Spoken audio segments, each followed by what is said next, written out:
ಎಲ್ಲರಿಗೂ ನಮಸ್ಕಾರ. 8ನೇ ತರಗತಿ ವಿಜ್ಞಾನ ವಿಷಯದ ಅಧ್ಯಾಯ 1ರಲ್ಲಿ ನಾವು ಎರಡನೇ ಈ ವಿಡಿಯೋ ಪಾಠವನ್ನು ನೋಡ್ತೀವಿ.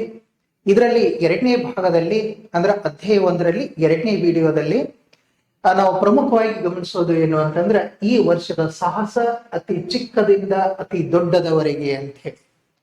ಈ ವರ್ಷ ನಮ್ಮ ಇನ್ವೆಸ್ಟಿಗೇಷನ್ ಅಡ್ವೆಂಚರ್ ಅತಿ ಚಿಕ್ಕ ಸೂಕ್ಷ್ಮ ಜೀವಿಗಳಿಂದ ಆರಂಭವಾಗಿ ನಿರ್ಲಕ್ಷಿಸಲು ಆಗದಂತ ಪ್ಲಾನೆಟ್ ವೈಡ್ ಚಾಲೆಂಜ್ ವರೆಗೆ ನಮಗೆ ಅದನ್ನು ಕರೆದುಕೊಂಡು ಹೋಗುತ್ತೆ. ಅಂದ್ರೆ ಮೈಕ್ರೋಸ್ಕೋಪ್ ಮಟ್ಟದಿಂದ ಭೂಮಿಯ ಮಟ್ಟದವರೆಗೆ ವಿಜ್ಞಾನವನ್ನು ನಾವು ನೋಡ್ತೀವಿ. ಇದಕ್ಕೆ ಉದಾಹರಣೆಗೆ ಹೇಳ್ಬೇಕು ಅಂತಂದ್ರೆ ಒಂದು ನೀರಿನ ಹನಿಯಲ್ಲಿ ಸೂಕ್ಷ್ಮ ಜೀವಿಗಳು ಇರಬಹುದು, ಹೌದಲ್ಲ? ಇದೆಲ್ಲರಿಗೂ ಗೊತ್ತಿದೆ. ನೀರಿನ ಹನಿಯಲ್ಲಿ ಒಂದು ನೀರಿನ ಹನಿ ತಗೊಂಡಿವಿ ಅಂತಂದ್ರೆ ಅದರಲ್ಲಿ ಸೂಕ್ಷ್ಮ ಜೀವಿಗಳು, ಸಾವಿರಾರು ಸೂಕ್ಷ್ಮ ಜೀವಿಗಳು ಇರಬಹುದು. ಮತ್ತೊಂದೆಡೆ ಕ್ಲೈಮೇಟ್ ಚೇಂಜ್ ಸಂಪೂರ್ಣವಾದಂತಹ ಭೂಮಿಗೆ ಸಂಬಂಧಿಸಿದಂತ ಒಂದು ಪ್ರಶ್ನೆ ಯಾವುದು? ಕ್ಲೈಮೇಟ್ ಚೇಂಜ್ ಅನ್ನೋದು. ಅದಕ್ಕೆ ಇಲ್ಲಿ ಒಂದು ಚಿಕ್ಕದಾದಂತ ಒಂದು ಪ್ರಶ್ನೆ ಕೊಟ್ಟಿದ್ದೇನೆ ನಿಮಗೆ. ಅತಿ ಚಿಕ್ಕ ವಿಷಯ ಮತ್ತು ಅತಿ ದೊಡ್ಡ ವಿಷಯ ಎರಡನ್ನ ವಿಜ್ಞಾನ ಹೇಗೆ ಕಲಿಸಿಕೊಡತ್ತಪ್ಪ ಅಂತ ಹೇಳಿ ಯೋಚನೆ ಮಾಡಿ. ನಾನು ಯೋಚನೆ ಮಾಡಿದಂತ ಒಂದು ಆನ್ಸರ್ ಏನು ಅಂತಂದ್ರೆ, ಸೂಕ್ಷ್ಮ ಜೀವಿಗಳನ್ನು ನಾವು ಮೈಕ್ರೋಸ್ಕೋಪ್ ಮೂಲಕ ನೋಡ್ತೀವಿ. ಭೂಮಿಯ ಮಟ್ಟದ ವಿಷಯಗಳನ್ನು ಸೆಟಲೈಟ್ ಮೂಲಕ, ಉಪಗ್ರಹಗಳ ಮೂಲಕ, ವೆದರ್ ಡೇಟಾದ ಮೂಲಕ, ಆಮೇಲೆ ಟೆಂಪರೇಚರ್ ರೆಕಾರ್ಡ್ ಅಂತ ಏನಿರುತ್ತಲ್ಲ ಅದ್ರ ಮೂಲಕ ತಿಳ್ಕೊಳ್ತೀವಿ. ಹಾಗಾಗಿ ಇಲ್ಲಿ ಪ್ರಮುಖವಾಗಿ ನಾವು ಗಮನಿಸ್ಬೇಕೇನು ಅಂತಂದ್ರೆ ಅತಿ ಚಿಕ್ಕ ಸಣ್ಣದ ಇದರಿಂದ ಚಿಕ್ಕದಿಂದ ಅತಿ ದೊಡ್ಡದ ವಿಷಯದವರೆಗೆ ನಾವು ವಿಜ್ಞಾನವನ್ನು ಕಲಿತೀವಿ ಅನ್ನೋದನ್ನ ನೀವು ಗಮನಿಸ್ಬೇಕು. ಸೂಕ್ಷ್ಮ ಜೀವಿಗಳ ಒಂದು ಗುಪ್ತ ಜಗತ್ತು ಅಂತ ಹೇಳಿ ಇದೆ. ಎಷ್ಟು ಚೆನ್ನಾಗಿ ಅದ ಇದರಲ್ಲಿ ಅಭ್ಯಾಸ ಮಾಡ್ಲಿಕ್ಕೆ ಅಂತಂದ್ರೆ, ನಾವು ಒಂದೇ ಒಂದು ನೀರಿನ ಹನಿಯಷ್ಟು ಚಿಕ್ಕ ವಸ್ತುವನ್ನು ತೆಗೆದುಕೊಂಡು ಪರೀಕ್ಷಿಸಿದ ಆ ಪರೀಕ್ಷೆ ಮಾಡುವುದರಿಂದ ಆರಂಭಿಸ್ತೀವಿ. ಅದರಲ್ಲಿ ಕಣ್ಣಿಗೆ ಕಾಣದಂತ ಅತಿ ಸೂಕ್ಷ್ಮ ಆರ್ಗಾನಿಸಮ್ ಇರಬಹುದು. ಅವು ನಮ್ಮೊಂದಿಗೆ ಆಳವಾದಂತ ಸಂಬಂಧವೂ ಸಹ ಹೊಂದಿರ್ತವೆ. ಇದಕ್ಕೊಂದು ಎಕ್ಸಾಂಪಲ್, ಮೊಸರು ತಯಾರಿಕೆಯಲ್ಲಿ ಕೆಲವು ಸೂಕ್ಷ್ಮ ಜೀವಿಗಳು ಸಹಾಯ ಮಾಡ್ತವೆ.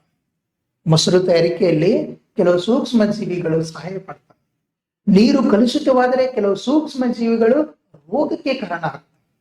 ಹಾಗಾಗಿ ಒಂದು ಪ್ರಶ್ನೆ ಇದರಲ್ಲಿ ಗಮನಿಸಿ ನೋಡಿ, ಕಣ್ಣಿಗೆ ಕಾಣದಿದ್ದರೂ ಒಂದು ಜೀವಿಯ ಅಸ್ತಿತ್ವವನ್ನು ಹೇಗೆ ತಿಳಿಯಬಹುದು ಅಂತ.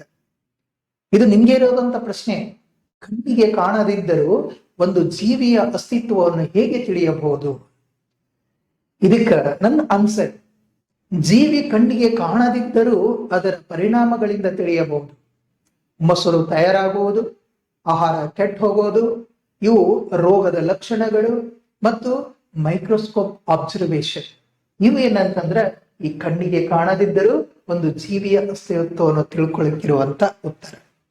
ಅದಕ್ಕೆ ಮಕ್ಕಳಿಗೆ ಗಮನಿಸಿ, ಕೆಲವು ಅನ್ಸೀನ್, ಕಣ್ಣಿಗೆ ಕಾಣೋದಿಲ್ಲ ಬಟ್ ಅವು ಇಂಪಾರ್ಟೆಂಟ್ ಆಗಿರ್ತವೆ. ಇಲ್ಲಿ ಸಹಾಯಕ ಮತ್ತು ಹಾನಿಕಾರಕ ಸೂಕ್ಷ್ಮ ಜೀವಿಗಳ ಬಗ್ಗೆನೂ ನೋಡ್ತೀವಿ ನಾವು. ಕೆಲವು ಆಹಾರ ಜೀರ್ಣಿಸಲು ಸಹಾಯ ಮಾಡ್ತಾವ, ಕೆಲವು ಔಷಧಿ ಉತ್ಪಾದನೆಗೆ ಸಹಾಯ ಮಾಡ್ತಾವ, ಕೆಲವು ಸೋಂಕುಗಳನ್ನು ಉಂಟು ಮಾಡ್ತಾವ. ಸೂಕ್ಷ್ಮ ಜೀವಿಗಳು ಎಲ್ಲಿರುವಂತ ಎಲ್ಲ ಸೂಕ್ಷ್ಮ ಜೀವಿಗಳು ಕೆಟ್ಟವೂ ಅಲ್ಲ. ಕೆಲವು ನಮ್ಮ ಆಹಾರ ಜೀರ್ಣಿಸಲು ಸಹಾಯ ಮಾಡ್ತಾವ, ಕೆಲವು ಮೆಡಿಸಿನ್ ಉತ್ಪಾದನೆಗೂ ಸಹಾಯ ಮಾಡ್ತಾವ, ಆದ್ರೆ ಕೆಲವು ಹಾರ್ಮ್ಫುಲ್. ಹಾಗಾಗಿ ಅವಕ್ಕೇನಂತಂದ್ರೆ ನಮ್ಮ ದೇಹಕ್ಕೆ ಇನ್ಫೆಕ್ಷನ್ ಉಂಟು ಮಾಡ್ತಾವ, ರೋಗಗಳನ್ನು ಉಂಟು ಮಾಡ್ತಾವ. ಅದಕ್ಕೆ ನಾವು ಹೇಳಿದೀವಿಲ್ಲ ಏನಂತಂದ್ರೆ, ಒಂದು ಎಕ್ಸಾಂಪಲ್ ನಿಮ್ದರಲ್ಲಿ ಹೇಳಿದ್ದೀನಿ, ನಮ್ಮ ಅಂತರದಲ್ಲಿ ಇರುವಂತ ಕೆಲವು ಬ್ಯಾಕ್ಟೀರಿಯಾ ಜೀರ್ಣಕ್ರಿಯೆಗೆ ಸಹಾಯಕ ಆಗ್ತವೆ. ಆದ್ರೆ ಕೆಲವು ಜರ್ಮ್ಸ್ ಏನದಾವ ನೋಡಿ, ಅವು ತೊಳೆಯದೆ ಆಹಾರ ತಿಂದ್ರೆ ರೋಗ ಉಂಟು ಮಾಡ್ತವೆ. ಇದು ನೀವು ಗಮನಿಸ್ಬೇಕು. ಇದಕ್ಕೊಂದು ಪ್ರಶ್ನೆ, ಸೂಕ್ಷ್ಮ ಜೀವಿಗಳು ಯಾವಾಗ ಸ್ನೇಹಿತರು, ಯಾವಾಗ ಯಾವಾಗ ಶತ್ರುಗಳು ಅಂತ ಹೇಳಿ ನಾವು ನೋಡ್ತೀವಿ. ಅದಕ್ಕೆ ಇದರಲ್ಲಿ ಯೋಚನೆ ಮಾಡಿ ಹೇಳ್ಬೋದು ನೀವು, ಸಹಾಯಕವಾಗಿದ್ರೆ ಸ್ನೇಹಿತರು, ರೋಗ ಅಥವಾ ಇನ್ಫೆಕ್ಷನ್ ಉಂಟು ಮಾಡಿದ್ರೆ ಅವು ನಮ್ಮ ಶತ್ರುಗಳು, ಹಾನಿಕಾರರು ಅಂತ. ಹಾಗಾಗಿ ಇವು ಸೂಕ್ಷ್ಮ ಜೀವಿಗಳು, ಇವು ನಮಗ ಸಹಾಯಕರು, ಹೆಲ್ಪರ್ನೂ ಆಗಿರ್ತಾವ, ಆಮೇಲೆ ಹಾರ್ಮ್ಫುಲ್ನು ಆಗಿರ್ತಾವ ಅನ್ನೋದು ನಾವು ನೋಡ್ತೀವಿ. ಇನ್ನು ಆರೋಗ್ಯ ಮತ್ತು ರೋಗ ನಿರೋಧಕ ಬಗ್ಗೆ ನಾವು ನೋಡ್ಬೇಕು ಅಂತಂದ್ರೆ, ಇದರಲ್ಲಿ ನಾವು ಮೇನ್ ಆಗಿ ನೋಡೋದು ಪೌಷ್ಟಿಕ ಆಹಾರ, ವ್ಯಾಯಾಮ, ಔಷಧಿಗಳು, ಲಸಿಕೆಗಳು, ಇದ್ರ ಬಗ್ಗೆ ಗಮನಿಸಿ. ನಮ್ಮ ದೇಹ ಆರೋಗ್ಯವಾಗಿರ್ಬೇಕು ಅಂತಂದ್ರೆ ನಮ್ಗೇನ್ ಬೇಕು? ಸೋಂಕುಗಳ ವಿರುದ್ಧ ನಾವು ಹೇಗೆ ಹೋರಾಡ್ತೇವೆ? ಈ ವರ್ಷದ ಪಾಠಗಳಲ್ಲಿ ಪೌಷ್ಟಿಕ ಆಹಾರ, ವ್ಯಾಯಾಮ, ಔಷಧಿಗಳು ಮತ್ತು ಲಸಿಕೆಗಳು ನಮಗೆ ಹೇಗೆ ಸಹಾಯ ಮಾಡ್ತಾವ ಅಂತ ನಾವು ಈ ಅಧ್ಯಾಯದಲ್ಲಿ ಕಲಿತೀವಿ. ಉದಾಹರಣೆಗೆ ಹೇಳ್ಬೇಕು ಅಂತಂದ್ರೆ ಇಲ್ಲಿ ಲಸಿಕೆ ದೇಹವನ್ನೇನಂತಂದ್ರ ಮುಂದಿನ ಸೋಂಕಿಗೆ ತಯಾರಾಗಿರಲು ಸಹಾಯ ಮಾಡುತ್ತೆ, ಅದಕ್ಕೆ ಲಸಿಕೆ ಹಾಕ್ತಾರೆ ನೋಡಿ. ಪೌಷ್ಟಿಕ ಆಹಾರ ದೇಹಕ್ಕೆ ಶಕ್ತಿ ಮತ್ತು ರೋಗ ನಿರೋಧಕ ಸಾಮರ್ಥ್ಯವನ್ನು ಕೊಡುತ್ತೆ. ಇದಕ್ಕೆ ನಿಮ್ಗೊಂದು ಪ್ರಶ್ನೆ ಏನಂತಂದ್ರೆ, ಆರೋಗ್ಯಕ್ಕೆ ಆಹಾರ ಮಾತ್ರ ಸಾಕೆ, ಇನ್ನೇನು ಬೇಕೆ? ನಾವು ಚೆನ್ನಾಗಿ ಇರ್ಬೇಕು, ನಮ್ಮ ದೇಹ ಆರೋಗ್ಯವಂತರಾಗಿರ್ಬೇಕು ಅಂತಂದ್ರೆ ಬರೀ ಆಹಾರ ಬೇಕಾ ಅಥವಾ ಅದರ ಜೊತೆಗೆ ಇನ್ನೇನು ಬೇಕು? ನಿಮಗೆ ಗೊತ್ತೇ ಆಗಿದೆ, ಆಹಾರ ಜೊತೆಗೆ ಏನ್ ಬೇಕು ಮನುಷ್ಯಗೆ? ಬರೀ ಊಟ ಮಾಡೋದಲ್ಲ, ಆಹಾರ ಜೊತೆಗೆ ಏನ್ ಬೇಕು? ವ್ಯಾಯಾಮ ಇರಬೇಕು, ಸ್ವಚ್ಛತೆ ಇರಬೇಕು, ನಿದ್ರೆ ಇರಬೇಕು, ಕಣ್ ತುಂಬಾ ನಿದ್ರೆ ಮಾಡಬೇಕು, ಔಷಧಿ ಇರಬೇಕು, ಲಸಿಕೆ ಮತ್ತು ಒಳ್ಳೆಯ ಅಭ್ಯಾಸಗಳು ಬೇಕು. ಮನುಷ್ಯಗೆ ಇವು ವೆರಿ ಇಂಪಾರ್ಟೆಂಟ್. ನಾವು ಏನಂತಂದ್ರ ಆರೋಗ್ಯವಂತರಾಗಿರ್ಬೇಕು. ಒಬ್ಬ ಮನುಷ್ಯ ಆರೋಗ್ಯವಂತರಾಗ್ಬೇಕು ಅಂತಂದ್ರೆ ಬರೀ ಊಟ ಅಲ್ಲಪ್ಪ ಮನುಷ್ಯಗ, ಬರೀ ಆಹಾರ ಅಲ್ಲ ಇಂಪಾರ್ಟೆಂಟ್ ಇರೋದು. ಅದರ ಜೊತೆಗೆ ನಿಯಮಿತವಾದಂತ ವ್ಯಾಯಾಮ ಮಾಡ್ಬೇಕು, ಸ್ವಚ್ಛತೆ ಇರ್ಬೇಕು, ಮನುಷ್ಯ ನಿದ್ರೆ ಇರಬೇಕು, ಔಷಧಿ ಸಂಬಂಧಪಟ್ಟಿರುವಂತ ಔಷಧಿಯನ್ನು ಸೇವನೆ ಮಾಡ್ತಾ ಇರ್ಬೇಕು, ಲಸಿಕೆ ಮತ್ತು ಒಳ್ಳೆ ಅಭ್ಯಾಸಗಳು ಮನುಷ್ಯಕ್ಕೆ ಬೇಕಾಗ್ತಾವ. ಹಾಗಾಗಿ ಹೆಲ್ತ್ ಅಂತಂದ್ರೆ ನ್ಯೂಟ್ರಿಷನ್, ಮನುಷ್ಯಗೆ ಎಕ್ಸರ್ಸೈಸ್, ಮೆಡಿಸಿನ್ ಮತ್ತು ವ್ಯಾಕ್ಸಿನ್ ಅಂತ ನಾವು ತೆಗೆದುಕೊಂಡಿರ್ಬೇಕು ಅನ್ನೋದನ್ನು ಗಮನಿಸಬೇಕು. ಇನ್ನು ವಿದ್ಯುತ್ ಸಂಬಂಧಪಟ್ಟದ್ದು, ಜೀವನ ಸುಲಭಗೊಳಿಸುವಂತ ವಿಜ್ಞಾನ ಯಾವುದು? ವಿದ್ಯುತ್ ನಲ್ಲಿ. ಇಲ್ಲಿ ಗಮನಿಸ್ರಿ, ವಿದ್ಯುತ್ ಪ್ರವಾಹದ ಉಷ್ಣ ಪರಿಣಾಮ, ಕಾಂತೀಯ ಪರಿಣಾಮ, ಮೋಟಾರ್ ಮತ್ತು ಯಂತ್ರಗಳು. ಇದರಲ್ಲಿ ವಿಜ್ಞಾನ ನಮ್ಮ ಜೀವನ ಸುಧಾರಿಸುವಲ್ಲಿ ಪ್ರಮುಖ ಪಾತ್ರ ವಹಿಸ್ತದೆ ಅಂತ ನಾವು ಮೊದಲು ತಿಳ್ಕೊಂಡಿವಿ. ವಿದ್ಯುತ್ ಪ್ರವಾಹವನ್ನು ನಾವು ಹಲವು ರೀತಿಯಲ್ಲಿ ಬಳಸ್ತೀವಿ. ಹೀಟಿಂಗ್ ಎಫೆಕ್ಟ್ ಅನ್ನು ಬಿಸಿಯಾಗಿಡಲು, ಕುಕ್ಕಿಂಗ್ ಮತ್ತು ಹೀಟರ್ ಏನಿರ್ತಾವ ನೋಡ್ರಿ, ಆಮೇಲೆ ಇಸ್ತ್ರಿ ಮಾಡೋದ್ರಲ್ಲಿ ಮುಂತಾದ ಸಾಧನಗಳಲ್ಲಿ ಇವು ಸಹಾಯ ಮಾಡ್ತಾವ. ಇನ್ನು ಮ್ಯಾಗ್ನೆಟಿಕ್ ಎಫೆಕ್ಟ್ ಮೋಟಾರ್ಸ್, ಆಮೇಲೆ ಕೆಲವು ಮಷೀನ್ಗಳು ಕೆಲಸ ಮಾಡ್ಲಿಕ್ಕೆ ಏನಂತಾರೆ ಸಹಾಯ ಮಾಡುತ್ತೆ. ಉದಾಹರಣೆಗೆ ಹೇಳ್ಬೇಕು ಅಂತಂದ್ರೆ ಎಲೆಕ್ಟ್ರಿಕ್ ಐರನ್ ಬಟ್ಟೆ ಇಸ್ತ್ರಿ ಮಾಡಲು ಹೀಟಿಂಗ್ ಎಫೆಕ್ಟ್ ಬಳಸ್ತೀವಿ. ಫ್ಯಾನ್ ಅಥವಾ ಗ್ರೈಂಡರ್, ಫ್ಯಾನ್ ಅಥವಾ ಮಿಕ್ಸರ್, ಮೋಟರ್ ಮ್ಯಾಗ್ನೆಟ್ ಇರ್ತಾವ ನೋಡ್ರಿ, ಇವೆಲ್ಲ ಏನಂತಂದ್ರ ಇವು ಗಮನಿಸ್ಬೇಕು. ಇವು ಫ್ಯಾನ್ ಅಥವಾ ಮಿಕ್ಸರ್, ಮೋಟಾರ್ ಮ್ಯಾಗ್ನೆಟಿಕ್ ಎಫೆಕ್ಟ್ ಆಧಾರವಾಗಿ ಕೆಲಸ ಮಾಡ್ತಾವ ಅನ್ನೋದನ್ನು ನಾವು ತಿಳ್ಕೊಂಡಿರ್ತೀವಿ. ಇನ್ನು ಇದಕ್ಕೆ ನಿಮ್ಗೊಂದು ಪ್ರಶ್ನೆ ನೋಡಿ, ನಿಮ್ಮ ಮನೆಯಲ್ಲಿ ಹೀಟಿಂಗ್ ಎಫೆಕ್ಟ್ ಬಳಸುವಂತ 2 ಸಾಧನಗಳ ಹೆಸರುಗಳನ್ನು ಹೇಳಬಹುದಾ? ನೀವು ಬಹಳಷ್ಟು ಹೇಳ್ಬಹುದು. ನಾನು ಕೇಳಿದ್ ನಿಮ್ಗೆ 2. ಏನು? ನಿಮ್ಮ ಮನೆಯಲ್ಲಿ ಹೀಟಿಂಗ್ ಎಫೆಕ್ಟ್ ಬಳಸುವಂತ 2 ಪ್ರಮುಖ ಸಾಧನಗಳ ಹೆಸರನ್ನು ಹೇಳಿ. ನನಗೆ ಗೊತ್ತಿರುವ ಹಾಗೆ ಎಲೆಕ್ಟ್ರಿಕ್ ಐರನ್ ಯೂಸ್ ಮಾಡ್ತೀವಿ ಇಸ್ತ್ರಿ ಪೆಟ್ಟಿಗೆ, ವಾಟರ್ ಹೀಟರ್, ಟೋಸ್ಟರ್ ಅಂತಿದೆ, ಇಂಡಕ್ಷನ್ ಸ್ಟವ್ ಅಡಿಗೆ ಮಾಡೋದಕ್ಕೆ ಯೂಸ್ ಮಾಡೋದು, ಮುಂತಾದವುಗಳಿಗೆ ಇವು ಏನಿದಾವ ನೋಡ್ರಿ, ಇವೆಲ್ಲ ಹೀಟಿಂಗ್ ಎಫೆಕ್ಟ್ ಬಳಸ್ತೀವಿ. ಹಾಗಾಗಿ ನಮಗೆ ಏನಂತಂದ್ರೆ ಇವು ಇಂಪಾರ್ಟೆಂಟ್ ಆಗಿರೋದು ಎಲೆಕ್ಟ್ರಿಕ್ ಕರೆಂಟ್, ಹೀಟಿಂಗ್ ಎಫೆಕ್ಟ್ ಮತ್ತೆ ಏನಂತಂದ್ರೆ ಮ್ಯಾಗ್ನೆಟಿಕ್ ಎಫೆಕ್ಟ್ ಸಂಬಂಧಪಟ್ಟಿರುವಂತ, ಇದು ನಮ್ಮ ಪಠ್ಯ ಪುಸ್ತಕದಲ್ಲಿ ಕೊಟ್ಟಿರುವಂತ. ಇನ್ನು ಬಲಗಳು, ಚಲನೆಯ ಕಾರಣ. ಬಲಗಳು ಚಲನೆಯ ಕಾರಣ ಏನು? ವಸ್ತು ಹೇಗೆ ಹೆಚ್ಚುವುದು, ವಸ್ತು ವೇಗ ಹೆಚ್ಚುವುದು, ನಿಧಾನಗೊಳ್ಳುವುದು, ದಿಕ್ಕು ಬದಲಾಗುವುದು, ಇವನ್ನು ನೋಡ್ತೀವಿ ನಾವು.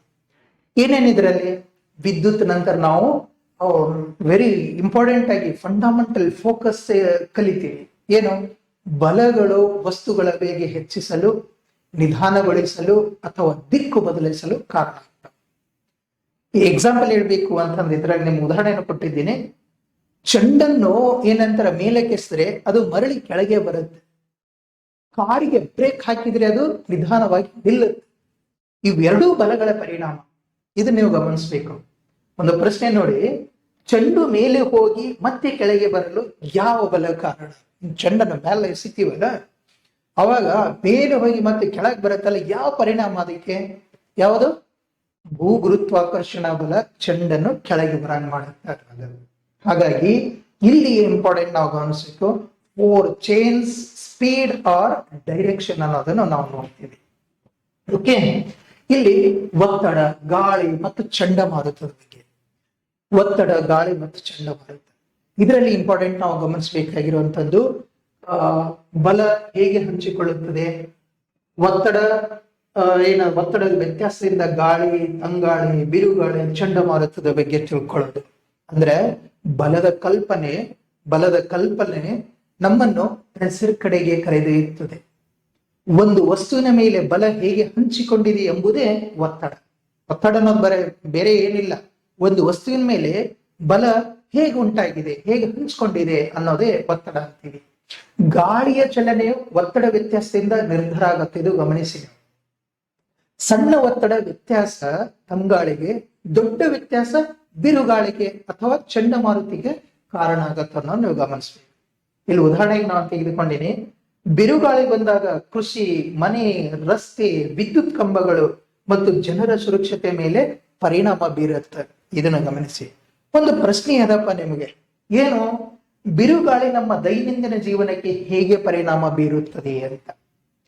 ಬಿರುಗಾಳಿ ನಮ್ಮ ದೈನಂದಿನ ಜೀವನದ ಮೇಲೆ ಹೇಗೆ ಪರಿಣಾಮ ಉಂಟು ಮಾಡುತ್ತೆ, ಇದಕ್ಕೆ ಆನ್ಸರ್ ನಾನು ಹೇಳ್ಬೇಕು ಅಂತಂದ್ರೆ, ಬಿರುಗಾಳಿಯಿಂದ ಮನೆ, ಮರ, ಬೆಳೆ, ವಿದ್ಯುತ್ ಕಂಬಗಳನ್ನು ಬೀಳ್ತಾವ. ಜನರ ಸುರಕ್ಷತೆ ಮೇಲೆ ಅನೇಕ ರೀತಿಯಾದಂತಹ ಪರಿಣಾಮವನ್ನು ಉಂಟು ಮಾಡುತ್ತ. ಓಕೆ, ಇನ್ನು ಇವೆಲ್ಲ ಚಿತ್ರವನ್ನು ಗಮನಿಸಿ ನಾವು. ಈಗ ವಸ್ತುಗಳ ಒಳಗೆ ಏನಿದೆ ಅನ್ನ ನೋಡೋಣ. ಪಠ್ಯಪುಸ್ತಕದಲ್ಲಿರುವಂತದ್ದನ್ನೇ ನಾನು ನಿಮ್ ಜೊತೆಗೆ ಹಂಚ್ಕೊಳ್ತಾ ಇದ್ದೀನಿ. ವಸ್ತುಗಳ ಒಳಗೆ ಏನಿದೆ, ಇವು ಪಾಯಿಂಟ್ ಅನ್ನು ಮಾಡಿದ್ದೀನಿ, ಚಿತ್ರನ ನಿಮ್ಗೆ ತೋರಿಸಿದ್ದೀನಿ. ಇದ್ರಲ್ಲಿ ಏನು, ಗಾಳಿ ಹೇಗೆ ಒತ್ತಡ ಕೊಡುತ್ತದೆ ಅಥವಾ ನೀರು ನಿರ್ದಿಷ್ಟ ತಾಪಮಾನದಲ್ಲಿ ಏಕೆ ಕುದಿಯುತ್ತದೆ ಎಂಬುದನ್ನು ನೀವು ನಿಜವಾಗಿ ಅರ್ಥ ಮಾಡಿಕೊಳ್ಳಲು ವಸ್ತುಗಳ ಒಳಗೆ ಏನಿದೆ ಅಂತ ನೋಡಬೇಕು. ಅವು ಯಾವ ರೀತಿಯ ಪಾರ್ಟಿಕಲ್ಸ್, ಕಣಗಳಿಂದ ಮಾಡಲ್ಪಟ್ಟಿವೆ, ಆ ಕಣಗಳು ಹೇಗೆ ಚಲಿಸ್ತಾವ ಅನ್ನೋದನ್ನು ನೀವು ತಿಳ್ಕೊಳ್ಬೇಕಾಗತ್ತೆ. ಉದಾಹರಣೆಗೆ, ಬಲೂನ್ ನಲ್ಲಿ ಗಾಳಿ ತುಂಬಿದಾಗ ಅದು ಗಟ್ಟಿ ಆಗುತ್ತದೆ, ಏಕೆಂದರೆ ಒಳಗಿನ ಗಾಳಿಯ ಕಣಗಳು ಬಲೂನ್ನ ಒಳಭಾಗಕ್ಕೆ ಏನಂತಂದ್ರೆ ತಾಕ್ತಾವ. ಅದಕ್ಕೆ ಇಲ್ಲಿ ಪ್ರಶ್ನೆ ಏನಂತಂದ್ರೆ, ಗಾಳಿ ನಮಗೆ ಕಾಣಲ್ಲ, ಇದು ಕಾಮನ್ ಆಗಿ ಎಲ್ಲರಿಗೂ ಗೊತ್ತಿರುತ್ತೆ. ಗಾಳಿ ಕಾಣದಿದ್ದರೂ ಅದು ಬಲೂನ್ ಉಬ್ಬಿಸುವುದನ್ನು ಹೇಗೆ ವಿವರಿಸ್ತೀರಿ? ಎಷ್ಟು ಚೆನ್ನಾಗಿದೆ ಅಲ್ಲ ಕ್ವಶನ್ ಇದೆ. ಗಾಳಿ ನಮಗ್ ಕಾಣಲ್ಲ, ಆದ್ರೆ ಅದು ಬಲೂನ್ ಅನ್ನು ಉಬ್ಬಿಸ್ತದೆ, ಹೇಗೆ ಅನ್ನೋದನ್ನು ವಿವರಣೆ ಮಾಡಬಹುದೇ? ಏನಂತಂದ್ರೆ, ಗಾಳಿ ಕಣಗಳು ಬಲೂನಿನ ಒಳಭಾಗಕ್ಕೆ ತಾಕಿ ಒತ್ತಡ ಕೊಡ್ತಾವೆ, ಅದರಿಂದ ಬಲೂನ್ ಏನಾಗುತ್ತೆ, ಉಬ್ಬುತ್ತ. ಓಕೆ, ಇನ್ನು ಇಲ್ಲಿ ನೆಕ್ಸ್ಟ್ ಇರೋದು ಏನಪ್ಪಾ ಅಂತಂದ್ರೆ, ದ್ರವ್ಯದ ಕಣ ಸ್ವಭಾವ. ದ್ರವ್ಯದ ಕಣ ಸ್ವಭಾವದಲ್ಲಿ ಎಲ್ಲವೂ ಅತಿ ಚಿಕ್ಕ ಕಣಗಳಿಂದ ಕೂಡಿದೆ. ಘನದಲ್ಲಿ ಕಣಗಳು ಹೆಚ್ಚು ಚಲಿಸೋದಿಲ್ಲ, ಅನಿಲದಲ್ಲಿ ಕಣಗಳು ಮುಕ್ತವಾಗಿ ಚಲಿಸ್ತಾವ. ಇದೆಲ್ಲ ನಾವು 6, 7ನೇ ತರಗತಿ ಕಲಿತಾ ಬಂದೀವಲ್ಲ. ನಮ್ಮ ಸುತ್ತಲಿನ ಪ್ರತಿಯೊಂದು ವಸ್ತು ಅತಿ ಚಿಕ್ಕದಾದಂತ ಕಣಗಳಿಂದ ಆಗಿದೆ ಅಂತ ಗೊತ್ತಿದೆಯಲ್ಲ. ಆಮೇಲೆ ಘನ ಸ್ಥಿತಿಯಲ್ಲಿ ಕಣಗಳು ಹೆಚ್ಚು ಚಲಿಸಲು ಸಾಧ್ಯವಿಲ್ಲ, ಅನಿಲಗಳಲ್ಲಿ ಪಾರ್ಟಿಕಲ್ ಮುಕ್ತವಾಗಿ ಚಲಿಸಬಹುದು ಅನ್ನೋದಕ್ಕೆ ಉದಾಹರಣೆಗೆ ಹೇಳ್ಬೇಕು ಅಂತಂದ್ರೆ, ಇಲ್ಲಿ ಕಲ್ಲು ಅನ್ನೋದು ಒಂದು ಘನ, ಅದು ಆಕಾರವನ್ನು ಉಳಿಸಿಕೊಳ್ಳುತ್ತೆ. ಗಾಳಿ, ಅನಿಲ ಅದು ಪಾತ್ರೆಯ ಆಕಾರಕ್ಕೆ ಅನುಗುಣವಾಗಿ ಹರಡುತ್ತದೆ ಅನ್ನೋದು ನಾವು ತಿಳ್ಕೊಂಡಿದ್ದೀವಿ. ಇದಕ್ಕೆ ಒಂದು ಎಕ್ಸಾಂಪಲ್ ಇದು ಕೊಟ್ಟ ನಂತರ ನಿಮ್ಗೊಂದು ಪ್ರಶ್ನೆ ಏನು ಅಂತಂದ್ರೆ, ಘನ ಮತ್ತು ಅನಿಲದ ಪಾರ್ಟಿಕಲ್ಸ್ ಗಳ ಚಲನೆ ಹೇಗೆ ಬೇರೆ ಬೇರೆ ಆಗಿರುತ್ತ ಅನ್ನೋದಕ್ಕೆ ಆನ್ಸರ್ ಕೊಡಬಹುದಾ? ಘನದಲ್ಲಿ ಕಣಗಳು ಹತ್ತಿರ ಆಗಿರ್ತಾವ, ಹೆಚ್ಚು ಚಲಿಸೋದಿಲ್ಲ. ಅನಿಲದಲ್ಲಿ ಕಣಗಳು ಏನಾಗಿರ್ತಾವ, ದೂರವಾಗಿ ಸ್ವತಂತ್ರವಾಗಿ ಚಲಿಸ್ತಾವ ಅನ್ನೋದಕ್ಕೆ ನಾವಿಲ್ಲಿ ಗಮನಿಸ್ತೀವಿ. ಓಕೆ, ಇವು ಘನದಲ್ಲಿ ಕೊಟ್ಟಿರುವಂತ ಕಣಗಳು ಬಹಳ ಒತ್ತೊತ್ತಾಗಿ ಗೊತ್ತಿರ್ತಾವ, ಅದಕ್ಕೆ ಚಲನೆ ಕಡಿಮೆ.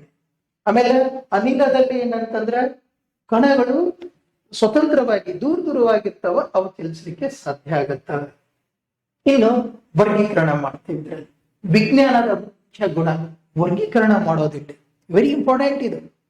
ನಮ್ಮ ಸುತ್ತಲಿನ ವಸ್ತುಗಳನ್ನು ವರ್ಗೀಕರಿಸುವುದು ವಿಜ್ಞಾನದ ಮುಖ್ಯವಾದಂತ ಗುಣ. ವಸ್ತುಗಳನ್ನು ಎಲಿಮೆಂಟ್ಸ್ ಅಂದ್ರೆ ಧಾತುಗಳು, ಕಾಂಪೌಂಡ್ಸ್ ಅಂದ್ರೆ ಸಂಯುಕ್ತಗಳು, ಮಿಕ್ಸರ್ ಅಂತಂದ್ರೆ ಮಿಶ್ರಣಗಳು ಅಂತ ನಾವು 3 ರೀತಿಯಲ್ಲಿ ವರ್ಗೀಕರಣ ಮಾಡ್ತೀವಿ. ಇದನ್ನ ನಾವು ನೋಡಿದ್ವಿ, ನಮ್ಮ ಪುಸ್ತಕದಲ್ಲಿನೂ ಸಹ ಕೊಟ್ಟಿದ್ದಾರೆ, ಧಾತುಗಳು, ಸಂಯುಕ್ತಗಳು ಮತ್ತು ಮಿಶ್ರಣಗಳು ಅಂತ ಹೇಳಿ. ಇಲ್ಲಿ ಒಂದು ಎಕ್ಸಾಂಪಲ್ ಕೊಟ್ಟಿದ್ದೇನೆ ನಿಮಗೆ. ಚಿನ್ನ ಒಂದು ಧಾತು, ನೀರು ಹೈಡ್ರೋಜನ್ ಮತ್ತು ಆಕ್ಸಿಜನ್ಗಳ ಒಂದು ಸಂಯುಕ್ತ ವಸ್ತು, ತರಕಾರಿ ಸಲಾಡ್ ಒಂದು ಮಿಶ್ರಣ, ಏಕೆಂದ್ರೆ ಅದರ ಭಾಗಗಳನ್ನು ಬೇರ್ಪಡಿಸಬಹುದು. ಇದಕ್ಕೆ ನಿಮ್ಮ ಒಂದು ಪ್ರಶ್ನೆ ಏನಪ್ಪಾ ಅಂತ ನಿಮ್ಗೆ, ನಿಮ್ಮ ಮನೆಯಲ್ಲಿ ಕಾಣುವಂತ ಒಂದು ಮಿಶ್ರಣದ ಉದಾಹರಣೆ ಕೊಡಬಹುದ? ಕಾಮನ್ ಆಗಿ ನೀವು ಕೊಡ್ತೀರಿ. ಇದಕ್ಕೆ ಏನು ಈಗ ನಾನು ಕೊಡಬೇಕು ಅಂದ್ರೆ ಸಲಾಡ್, ಚಹಾ, ಸಾಂಬಾರ್, ಉಪ್ಪಿನಕಾಯಿ, ಮಣ್ಣು, ಗಾಳಿ, ಇವು ಮಿಶ್ರಣಗಳ ಉದಾಹರಣೆಗಳು. ಒಂದು ಸಲಾಡ್ ಅಂದ್ರೆ ಅದರಲ್ಲಿ ಬೇರೆ ರೀತಿಯಾದಂತ ಹಣ್ಣುಗಳನ್ನು ಮಿಕ್ಸ್ ಮಾಡಿ ಕೊಡ್ತೀವಿ, ಇಲ್ಲ ಅದನ್ನ ಮಿಶ್ರಣ. ಮತ್ತೆ ನಾವು ಮಿಶ್ರಣ ಅಂದ್ರೆ ಅದನ್ನ ಬೇರ್ಪಡಿಸ್ಲಿಕ್ಕೂ ಈಸಿ ಆಗಬೇಕು ಅಂತ. ಇನ್ನು ನಾವು ಇಂಪಾರ್ಟೆಂಟ್ ಗಮನಿಸ್ಬೇಕು ಅಂದ್ರೆ 3 ರೀತಿಯಾದಂತ ನೋಡಿದೀವಲ್ಲ, ಏನೇನು ಒಂದು ಎಲಿಮೆಂಟ್ಸ್, ಕಂಪೌಂಡ್ಸ್, ಮಿಕ್ಸರ್, ಅಂದ್ರೆ ಧಾತುಗಳು, ಸಂಯುಕ್ತಗಳು ಮತ್ತು ಮಿಶ್ರಣಗಳು ಅಂತ ನಾವು ಗಮನಿಸೋಣ. ಇನ್ನು ಓಕೆ, ದ್ರಾವಣಗಳು ಅಂತ ಬರುತ್ತೆ. ಈ ದ್ರಾವಣಗಳಲ್ಲಿ ನಾವು ಗಮನಿಸ್ತೀವಿ, ಈಗ ನಮ್ಮ ಪಠ್ಯಪುಸ್ತಕದಲ್ಲಿ ಚಿತ್ರನೂ ಸಹ ಕೊಟ್ಟಿದ್ದಾರೆ. ದ್ರಾವಣಗಳಲ್ಲಿ ಕಣಗಳು ಹೇಗೆ ಮಿಶ್ರಣಗೊಳ್ತಾವ, ಸಕ್ಕರೆ ಚಹಾದಲ್ಲಿ ಕರಗುವುದು ಹೇಗೆ ಅನ್ನೋದನ್ನು ತಿಳ್ಕೊಳ್ಳೋದು, ಪಾರ್ಟಿಕಲ್ಸ್ಗಳು ಹೇಗೆ ಕಂಬೈನ್ ಆಗ್ತಾವ ಅಥವಾ ಮಿಕ್ಸ್ ಆಗ್ತಾವ, ಇವು ತಿಳಿದ ಮೇಲೆ ನಾವು ತಿಳ್ಕೊಳ್ಳೋದು ಸೊಲ್ಯೂಷನ್ ಅರ್ಥ ಮಾಡಿಕೊಳ್ಳೋದು. ಇನ್ನು ಟೆಕ್ಸ್ಟ್ ಬುಕ್ ಉದಾಹರಣೆ ನಾವು ನೋಡ್ಬೇಕು ಅಂತಂದ್ರೆ, ಚಹಾವನ್ನು ಸಿಹಿಗೊಳಿಸ್ಬೇಕು ಅಂತಂದ್ರೆ, ಚಹಾವನ್ನು ನಾವು ಅದನ್ನು ರುಚಿಕರ ಮಾಡ್ಬೇಕು ಅಂತಂದ್ರೆ ಸಕ್ಕರೆ ಅದರಲ್ಲಿ ಹೇಗೆ ಕರಗುತ್ತದೆ ಅಂತ ನಾವು ತಿಳ್ಕೊಳ್ಳೋದು. ಇದ್ರಾಗ ಒಂದು ಎಕ್ಸಾಂಪಲ್ ನಲ್ಲಿ ನಾವು ಕೊಟ್ಟಿದ್ದೀವಿ. ಚಹಾದಲ್ಲಿ ಸಕ್ಕರೆ ಹಾಕಿ ಕಲಿಸಿದಾಗ ಸಕ್ಕರೆ ಕಣಗಳು ದ್ರವದೊಳಗೆ ಹಂಚಿಕೊಳ್ತಾವ, ಆದ್ದರಿಂದ ಚಹಾ ಎಲ್ಲೆಡೆ ಸಿಹಿ ಆಗತ್ತ ಅನ್ನೋದಕ್ಕೆ. ನಿಮ್ದೊಂದು ಪ್ರಶ್ನೆ ಏನಪ್ಪಾ ಅಂದ್ರೆ, ನಿಮ್ಗೆ ಕೊಡುವಂತ ಒಂದು ಪ್ರಶ್ನೆ ಏನು ಅಂತಂದ್ರೆ, ಸಕ್ಕರೆ ಕರಗಿದ ಮೇಲೆ ಅದು ಕಾಣೋದಿಲ್ಲ, ಹಾಗಾದ್ರೆ ಅದು ಇಲ್ಲವೇ? ಸಕ್ಕರೆ ಕಾಣದಿದ್ದರೂ ಅದು ಚಹಾದೊಳಗೆ ಕಣಗಳಾಗಿ ಹಂಚಿಕೊಂಡು ಹೋಗಿದೆ, ರುಚಿಯಿಂದ ಅದರ ಅಸ್ತಿತ್ವ ತಿಳಿದುಕೊಳ್ತೀವಿ ಅನ್ನೋದನ್ನ ನಾವು ಕಾಣಬೇಕು. ಇನ್ನು ಬೆಳಕಿನ ಜಗತ್ತಿನ ಕಡೆ ನಾವು ಬರೋಣ. ಬೆಳಕಿನ ಜಗತ್ತಿನಲ್ಲಿ ನೋಡ್ಬೇಕು ಅಂತಂದ್ರೆ, ಇಲ್ಲಿ ಸಮತಲ ಮತ್ತು ವಕ್ರ ದರ್ಪಣ ಮಸೂರಗಳು ಅಂತ ನೋಡ್ತೀವಿ. ಇದ್ರಾಗ ಸಮತಲ ಮತ್ತು ವಕ್ರ ದರ್ಪಣ ಮಸೂರಗಳು ಪ್ರತಿಫಲ ಮತ್ತು ವಕ್ರೀಭವನ ಬಗ್ಗೆ ಅಧ್ಯಯನ ಮಾಡ್ತೀವಿ. ಕಣಗಳ ಮತ್ತು ಮಿಶ್ರಣಗಳ ನಂತರ ಟೆಕ್ಸ್ಟ್ ಬುಕ್ ಬೆಳಕಿನ ಜಗತ್ತಿಗೆ ನಾವು ಕರೆದುಕೊಂಡು ಹೋಗುತ್ತೆ. ಬೆಳಕಿನ ಕಿರಣಗಳು ಸಮತಲ ಮತ್ತು ವಕ್ರ ಕನ್ನಡಿಗಳಿಂದ ಪ್ರತಿಫಲಿಸುತ್ತದೆ ಅಂತ ಗೊತ್ತು ಮಾಡುತ್ತೆ. ಮಸೂರಗಳ ಮೂಲಕ ಆದಾಗ ಬೆಳಕು ಬಾಗುತ್ತದೆ. ಇದರಿಂದ ನಮ್ಮ ಸುತ್ತಲಿನ ಅನೇಕ ವಸ್ತುಗಳ ಕಾರ್ಯವನ್ನು ನಾವು ಅರ್ಥ ಮಾಡ್ಕೊಳ್ಳಿಕ್ಕೆ ಸಹಾಯ ಆಗತ್ತೆ ಅನ್ನೋದು ಇದರಲ್ಲಿ ಕೊಟ್ಟಿದ್ದು. ಉದಾಹರಣೆ, ಇಲ್ಲಿ ಹೊಳೆಯುವಂತ ಲೋಹದ ಚಮಚದಲ್ಲಿ ನಮ್ಮ ಮುಖದ ಪ್ರತಿಬಿಂಬ ಕಾಣಬಹುದು. ಸ್ಪೆಕ್ಟಾಕಲ್ಸ್ ಮಸೂರಗಳ ಮೂಲಕ ಬೆಳಕನ್ನು ಸರಿಪಡಿಸಿ ಸ್ಪಷ್ಟವಾಗಿ ನೋಡಲು ಸಹಾಯ ಮಾಡುತ್ತೆ. ಇನ್ನು ನಮ್ಮೊಂದು ಪ್ರಶ್ನೆ ಏನು ಅಂತಂದ್ರೆ, ನೀವು ದಿನನಿತ್ಯದಲ್ಲಿ ಯಾವ ವಸ್ತುವಿನಲ್ಲಿ ರಿಫ್ಲೆಕ್ಷನ್ ನೋಡುತ್ತೀರಿ ಅನ್ನೋದು ನಮ್ಮ ಪ್ರಶ್ನೆ. ಯಾವುದು? ಕನ್ನಡಿ, ಉಕ್ಕಿನ ತಟ್ಟೆ ರಿಫ್ಲೆಕ್ಷನ್ ಆಗೋದು. ಕನ್ನಡಿ, ಉಕ್ಕಿನ ತಟ್ಟೆ ಇದ್ರೆ, ನೀರಿನ ಮೇಲ್ಮೈ, ಗಾಜಿನ ಮೂಲಕ, ಮೊಬೈಲ್ ಸ್ಕ್ರೀನ್ ನೋಡಿದ್ರೆ, ಇವೆಲ್ಲವೂ ಏನಂತಂದ್ರೆ ರಿಫ್ಲೆಕ್ಷನ್ ಕಾಣ್ತೀವಿ. ಓಕೆ, ಈಗ ನೆಕ್ಸ್ಟ್ ಇರೋದು ಚಂದ್ರನು ಬೆಳಕನ್ನು ಪ್ರತಿಫಲಿಸುತ್ತದೆ ಅಂತ ನಮಗೆ ಹೌದಲ್ಲ. ಕೇವಲ ಕನ್ನಡಿ ಮಾತ್ರ ಅಲ್ಲ, ಒರಟಾದ ಮೇಲ್ಮೈಗಳು ಬೆಳಕನ್ನು ಪ್ರತಿಫಲಿಸ್ತಾವ. ಚಂದ್ರನು ಹಾಗೇನೆ. ನಮ್ಮ ಟೆಕ್ಸ್ಟ್ ಬುಕ್ ಒಂದು ಮುಖ್ಯ ಅಂಶ ಹೇಳಿಕೊಡತ್ತೆ ನಮಗೆ. ಕೇವಲ ಹೊಳೆಯುವಂತ ಕನ್ನಡಿ ಮಾತ್ರ ಬೆಳಕನ್ನು ಪ್ರತಿಫಲಿಸೋದಿಲ್ಲ, ರಫ್ ಸರ್ಫೇಸ್ ಇರೋದು ಅಂದ್ರೆ ಒರಟಾದ ಮೇಲ್ಮೈ ಕೂಡ ಬೆಳಕನ್ನು ಪ್ರತಿಫಲಿಸ್ತಾ ಅನ್ನೋದು ನಾವು ನೋಡ್ತೀವಿ. ಚಂದ್ರನು ಸೂರ್ಯನ ಬೆಳಕನ್ನು ಪ್ರತಿಫಲಿಸುವುದರಿಂದ ನಮಗೆ ಕಾಣ್ತಾನೆ. ಇದಕ್ಕೊಂದು ಎಕ್ಸಾಂಪಲ್ ಹೇಳಬೇಕು ಅಂತಂದ್ರೆ, ಚಂದ್ರನಿಗೆ ತನ್ನದೇ ಬೆಳಕು ಇಲ್ಲ, ಅದು ಸೂರ್ಯನ ಬೆಳಕನ್ನು ಪ್ರತಿಫಲಿಸುತ್ತದೆ. ಕಲ್ಲು ಅಥವಾ ಗೋಡೆ ಕೂಡ ಬೆಳಕನ್ನು ಪ್ರತಿಫಲಿಸುವುದರಿಂದ ನಾವು ಅವುಗಳನ್ನು ನೋಡ್ತೀವಿ. ಈ ಅಂಶವನ್ನು ನೀವು ತಿಳ್ಕೊಳ್ಬೇಕು. ನಿಮ್ಗೊಂದು ಪ್ರಶ್ನೆ ಏನು ಅಂತಂದ್ರೆ, ಚಂದ್ರನು ರಾತ್ರಿ ಬೆಳಗುವಂತೆ ಕಾಣುವುದು ಏಕೆ? ಚಂದ್ರನು ಸಹ ರಾತ್ರಿ ಬೆಳಗುವಂತೆ ಕಾಣ್ತಾನೆ, ಯಾಕೆ? ಇದೊಂದು ಕುತೂಹಲ ಪ್ರಶ್ನೆ ಅಲ್ಲ. ಚಂದ್ರನು ಸೂರ್ಯನ ಬೆಳಕನ್ನು ಪ್ರತಿಫಲಿಸುವುದರಿಂದ ರಾತ್ರಿ ಬೆಳಗುವಂತೆ ಕಾಣ್ತಾನೆ. ಸರಿನಾ? ಗೊತ್ತಾಯ್ತಾ ಇದು? ಇಲ್ಲಿ ನೆಕ್ಸ್ಟ್ ಒಂದು ನಾವು ಗಮನಿಸಬೇಕಾಗಿದೆ ಏನು ಅಂತಂದ್ರೆ ಚಂದ್ರನ ಹಂತಗಳು. ಇದ್ರಾಗ ಭೂಮಿ, ಚಂದ್ರ, ಸೂರ್ಯ ಇವು ಸ್ಥಾನಗಳು ಬದಲಾಗ್ತವೆ. ಯಾವುದು? ಭೂಮಿ, ಚಂದ್ರ, ಸೂರ್ಯ ಇವು ಸ್ಥಾನಗಳು ಬದಲಾಗುತ್ತೆ. ಪ್ರತಿ ರಾತ್ರಿ ಬೆಳಗಿನ ಭಾಗ ಬದಲಾಗುತ್ತದೆ. ಇದರಿಂದ ಚಂದ್ರನ ಹಂತಗಳನ್ನು ನಾವು ತಿಳ್ಕೊಳ್ಳಿಕ್ಕೆ ಅನುಕೂಲ ಆಗುತ್ತೆ. ಏನು? ಭೂಮಿ, ಚಂದ್ರ ಮತ್ತು ಸೂರ್ಯನ ಸಾಪೇಕ್ಷ ಸ್ಥಾನಗಳು ಅಂತ ಹೇಳ್ತೀವಿ. ಇವು ಸಾಪೇಕ್ಷ ಸ್ಥಾನಗಳನ್ನು ಅವಲಂಬಿಸಿ ಪ್ರತಿ ರಾತ್ರಿ ಚಂದ್ರನ ಬೇರೆ ಭಾಗ ಬೆಳಗಿದಂತೆ ನಮಗೆ ಕಾಣ್ತಾವ. ಇದರಿಂದ ಚಂದ್ರನ ಸುಂದರ ಹಂತಗಳು ನಮಗೆ ಕಾಣುತ್ತವೆ. ಇಲ್ಲಿ ಒಂದು ಎಕ್ಸಾಂಪಲ್ ಹೇಳ್ಬೇಕು ಅಂತಾರ, ಪೂರ್ಣಿಮೆಯ ನಂತರ ಬೆಳಗಿದ ಭಾಗ ನಿಧಾನವಾಗಿ ಕಡಿಮೆ ಆಗುವಂತೆ ಕಾಣುತ್ತೆ. ಅಮಾವಾಸ್ಯೆ ನಂತರ ಮತ್ತೆ ಬೆಳಗಿದ ಭಾಗ ಹೆಚ್ಚಾಕೋಗುತ್ತಾ ಹೋಗುತ್ತೆ. ಒಂದು ಪ್ರಶ್ನೆ ನಿಮ್ಗೆ ಕೇಳ್ಬೇಕು ಅಂತಂದ್ರೆ, ಚಂದ್ರನ ಆಕಾರ ನಿಜವಾಗಿಯೂ ಬದಲಾಗುತ್ತದೆಯೇ ಅಥವಾ ನಮಗೆ ಕಾಣುವ ಈ ಬೆಳಗಿನ ಭಾಗ ಬದಲಾಗುತ್ತದೆಯೇ? ಇದಕ್ಕೆ ಆನ್ಸರ್ ಏನಪ್ಪಾ ಅಂತಂದ್ರೆ, ಚಂದ್ರನ ಆಕಾರ ಬದಲಾಗೋದಿಲ್ಲ, ನಮಗೆ ಕಾಣುವ ಬೆಳಗಿದ ಭಾಗ ಮಾತ್ರ ಬದಲಾಗ್ತಾ ಇದೆ ಅನ್ನೋದು ನಾವು ಗಮನಿಸಬೇಕು. ಇನ್ನು ಕ್ಯಾಲೆಂಡರ್ ಮತ್ತು ಅವಲೋಕನ ಬಗ್ಗೆ ನಾವು ತಿಳ್ಕೊಳ್ಬೇಕಾಗಿದೆ. ಇಲ್ಲಿ ಪ್ರಮುಖವಾಗಿ ನಾವು ಗಮನಿಸಬೇಕಾಗಿದ್ದು ಚಂದ್ರನ ಹಂತಗಳ ಚಕ್ರ, ಸೂರ್ಯೋದಯ, ಸೂರ್ಯಾಸ್ತ್ರ ಇವೆಲ್ಲ ನೋಡಿದೀವಲ್ಲ. ಇದರಲ್ಲಿ ಚಂದ್ರನ ಹಂತಗಳ ಪೀರಿಯಡಿಕ್ ಸೈಕಲ್, ಅದರ ಚಕ್ರ ಇದೆ, ಅದನ್ನು ಗಮನಿಸಿದ ಕಾರಣ ಮಾನವರು ಮೊದಲ ಕ್ಯಾಲೆಂಡರ್ಗಳನ್ನು ರೂಪಿಸಿದರು. ಸೂರ್ಯೋದಯ, ಸೂರ್ಯಾಸ್ತ ಮತ್ತು ಲೂನಾರ್ ಸೈಕಲ್ಗಳ ಈ ಕೇರ್ಫುಲ್ ಅಬ್ಸರ್ವೇಷನ್ ಮಾಡಿದ್ರಲ್ಲ, ಇವುಗಳನ್ನು ಸೇರಿಸಿ ವಿವಿಧ ರೀತಿಯಾದಂತಹ ಕ್ಯಾಲೆಂಡರ್ಗಳು ಉಂಟಾದವು. ಇದಕ್ಕೊಂದು ಉದಾಹರಣೆ ಹೇಳಬೇಕು ಅಂತಂದ್ರೆ, ಹಬ್ಬಗಳು, ಕೃಷಿ ಕೆಲಸಗಳು, ತಿಂಗಳುಗಳು ಇವೆಲ್ಲವೂ ಸೂರ್ಯ ಮತ್ತು ಚಂದ್ರನ ಚಲನೆಗಳ ಅಬ್ಸರ್ವೇಷನ್ಗೆ ಸಂಬಂಧಿಸಿದ್ದಾಗಿವೆ. ಒಂದು ಪ್ರಶ್ನೆ ನಿಮಗೆ ಕೇಳಬೇಕು ಅಂದ್ರೆ, ಕ್ಯಾಲೆಂಡರ್ ನಮ್ಮ ದಿನಚರಿಯನ್ನು ನಿರ್ಧರಿಸುತ್ತದೆ. ಅದು ಆಕಾಶದ ಚಲನೆಗೆ ಸಂಬಂಧಿಸಿದೆ ಎಂಬುದು ನಿಮಗೆ ಆಶ್ಚರ್ಯವಾಗುತ್ತದೆಯೇ? ಹೌದು.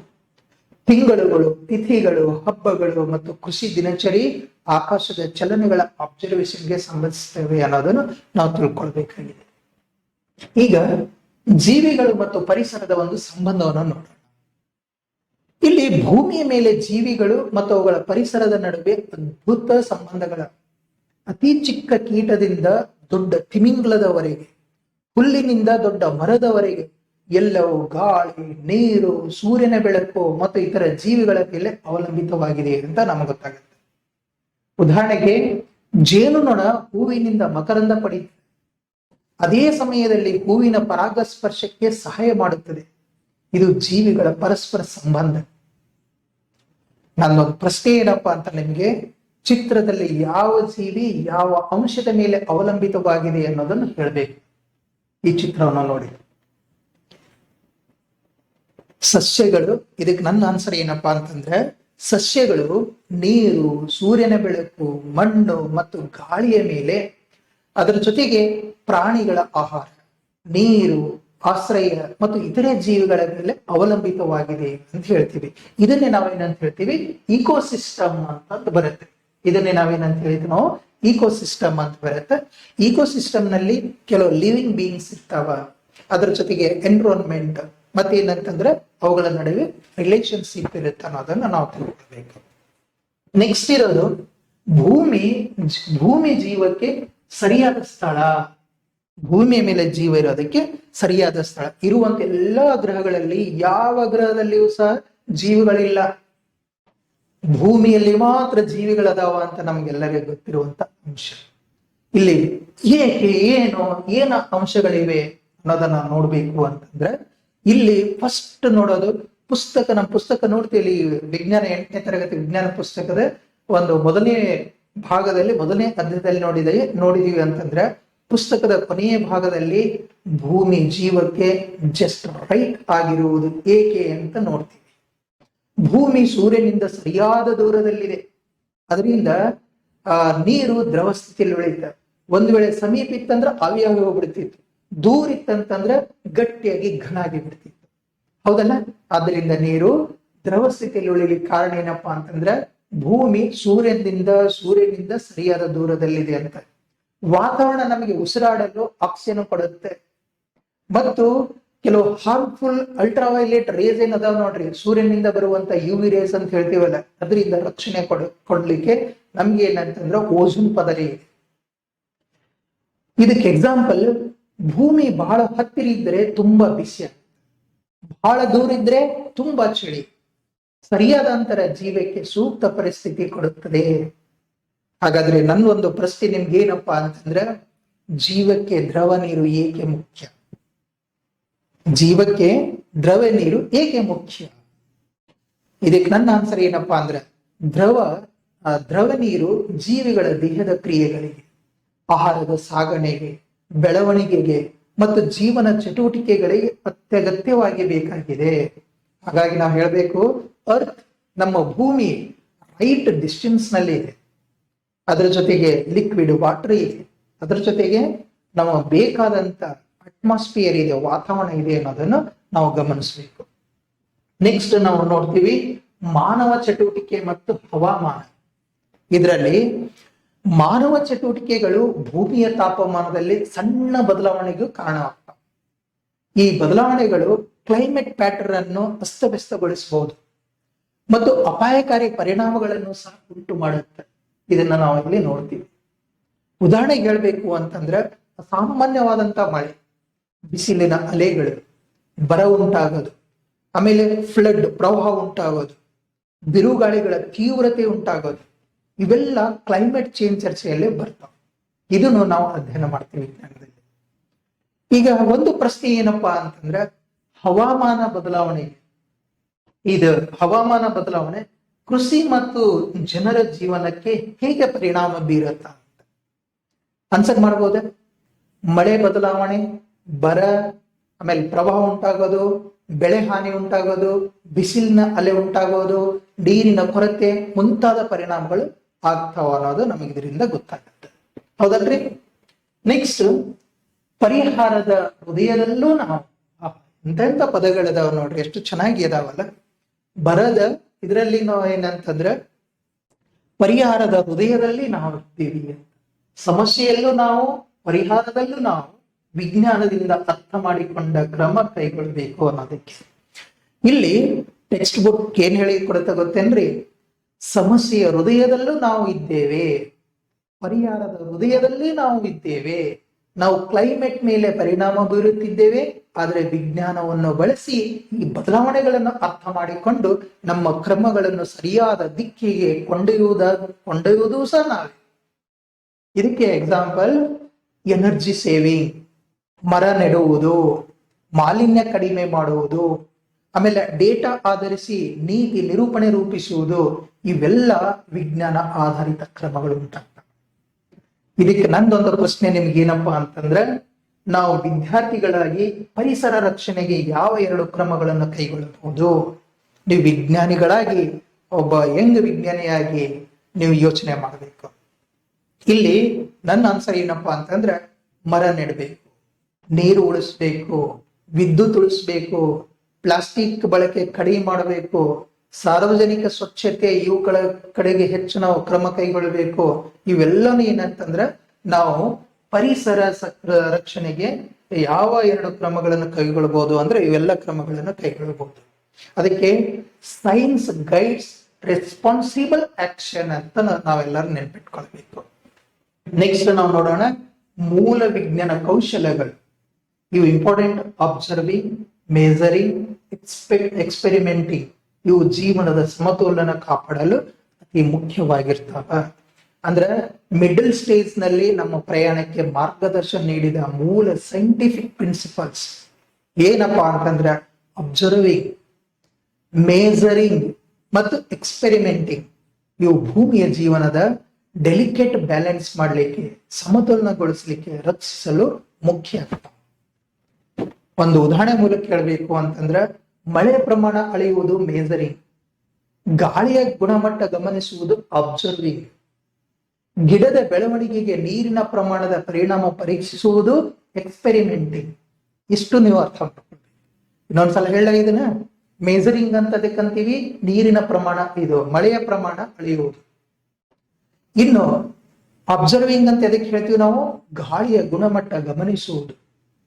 ಅದೇ ರೀತಿಯಲ್ಲಿ ಎಕ್ಸ್ಪೆರಿಮೆಂಟಿಂಗ್ ಅಂತ ಹೇಳ್ಬೇಕು ಅಂತಂದ್ರೆ ಗಿಡದ ಬೆಳವಣಿಗೆಗೆ ನೀರಿನ ಪ್ರಮಾಣದ ಪರಿಣಾಮ ಪರೀಕ್ಷಿಸುವುದು. ಇಲ್ಲಿ ನಿಮಗೊಂದು ಪ್ರಶ್ನೆ, ಅಬ್ಸರ್ವಿಂಗ್ ಮತ್ತು ಮೇಜರಿಂಗ್ ನಡುವಿನ ವ್ಯತ್ಯಾಸ ಏನು? ಅಬ್ಸರ್ವಿಂಗ್ ಅಂತಂದ್ರೆ ಗಮನಿಸುವುದು, ಮೇಜರಿಂಗ್ ಅಂತಂದ್ರೆ ಸಂಖ್ಯೆಯೊಂದಿಗೆ ಅದನ್ನು ಅಳೆಯುವುದು.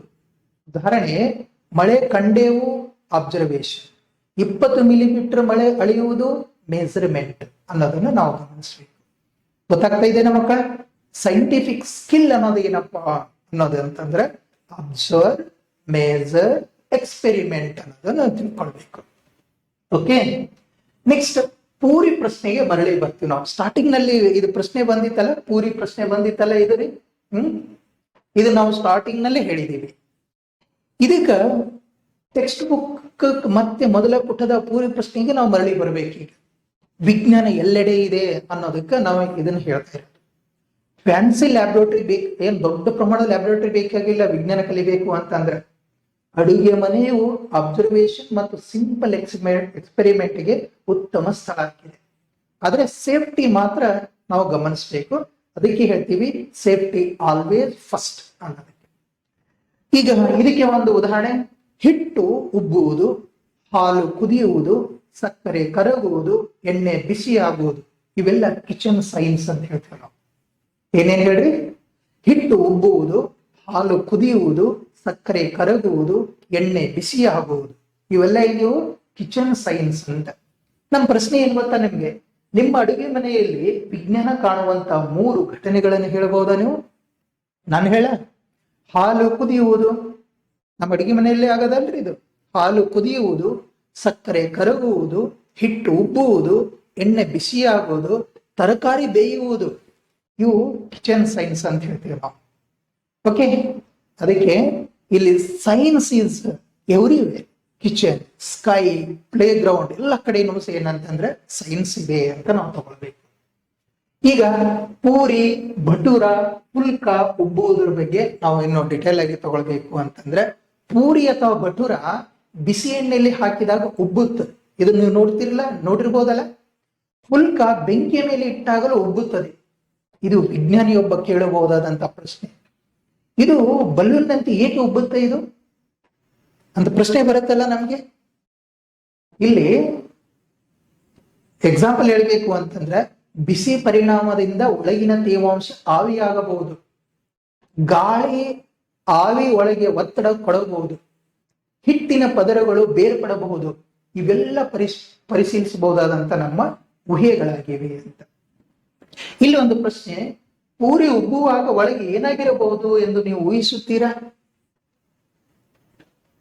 ಪೂರಿ ಉಬ್ಬುವಾಗ ಒಳಗೆ ಏನಾಗಿರಬಹುದು ಅನ್ನೋದು ನನ್ನ ಊಹೆ ಏನಪ್ಪಾ ಅಂತಂದ್ರ, ಬಿಸಿ ಪರಿಣಾಮದಿಂದ ಒಳಗಿನ ತೇವಾಂಶ ಆವಿಯಾಗಬಹುದು. ಆವಿ ಅಂದ್ರೆ ಗಾಳಿ ಒತ್ತಡಕ್ಕೆ ಒಳಗೆ ಒತ್ತಡ ಕೊಡಬಹುದು, ಹಿಟ್ಟಿನ ಪದರಗಳು ಬೇರ್ಪಡಬಹುದು ಅನ್ನೋದನ್ನ ನಮ್ಮಿದು ಆನ್ಸರ್. ಅದಕ್ಕೆ ಇಲ್ಲಿ ಅಬ್ಸರ್ವೇಷನ್ ಏನ್ ಗಮನಿಸ್ತೀವಪ್ಪ ಅಂತಂದ್ರ, ಪೂರಿ ಅದನ್ನೇನಂತಂದ್ರ ಬಲೂನ್ ನಂದೆ ಅಂತಂದ್ರೆ ಉಬ್ಬಿ ಹೋಗುತ್ತ ಅಂತ. ನೆಕ್ಸ್ಟ್ ಗಮನಿಸೋಣ ನಾವು ವೈಜ್ಞಾನಿಕ ಪ್ರಶ್ನೆ ರೂಪಿಸುವುದು. ಇದರಲ್ಲಿ ಬರೋದು ಮೊದಲ ಹಂತ ವೈಜ್ಞಾನಿಕ ಪ್ರಶ್ನೆ ಕೇಳುವುದು.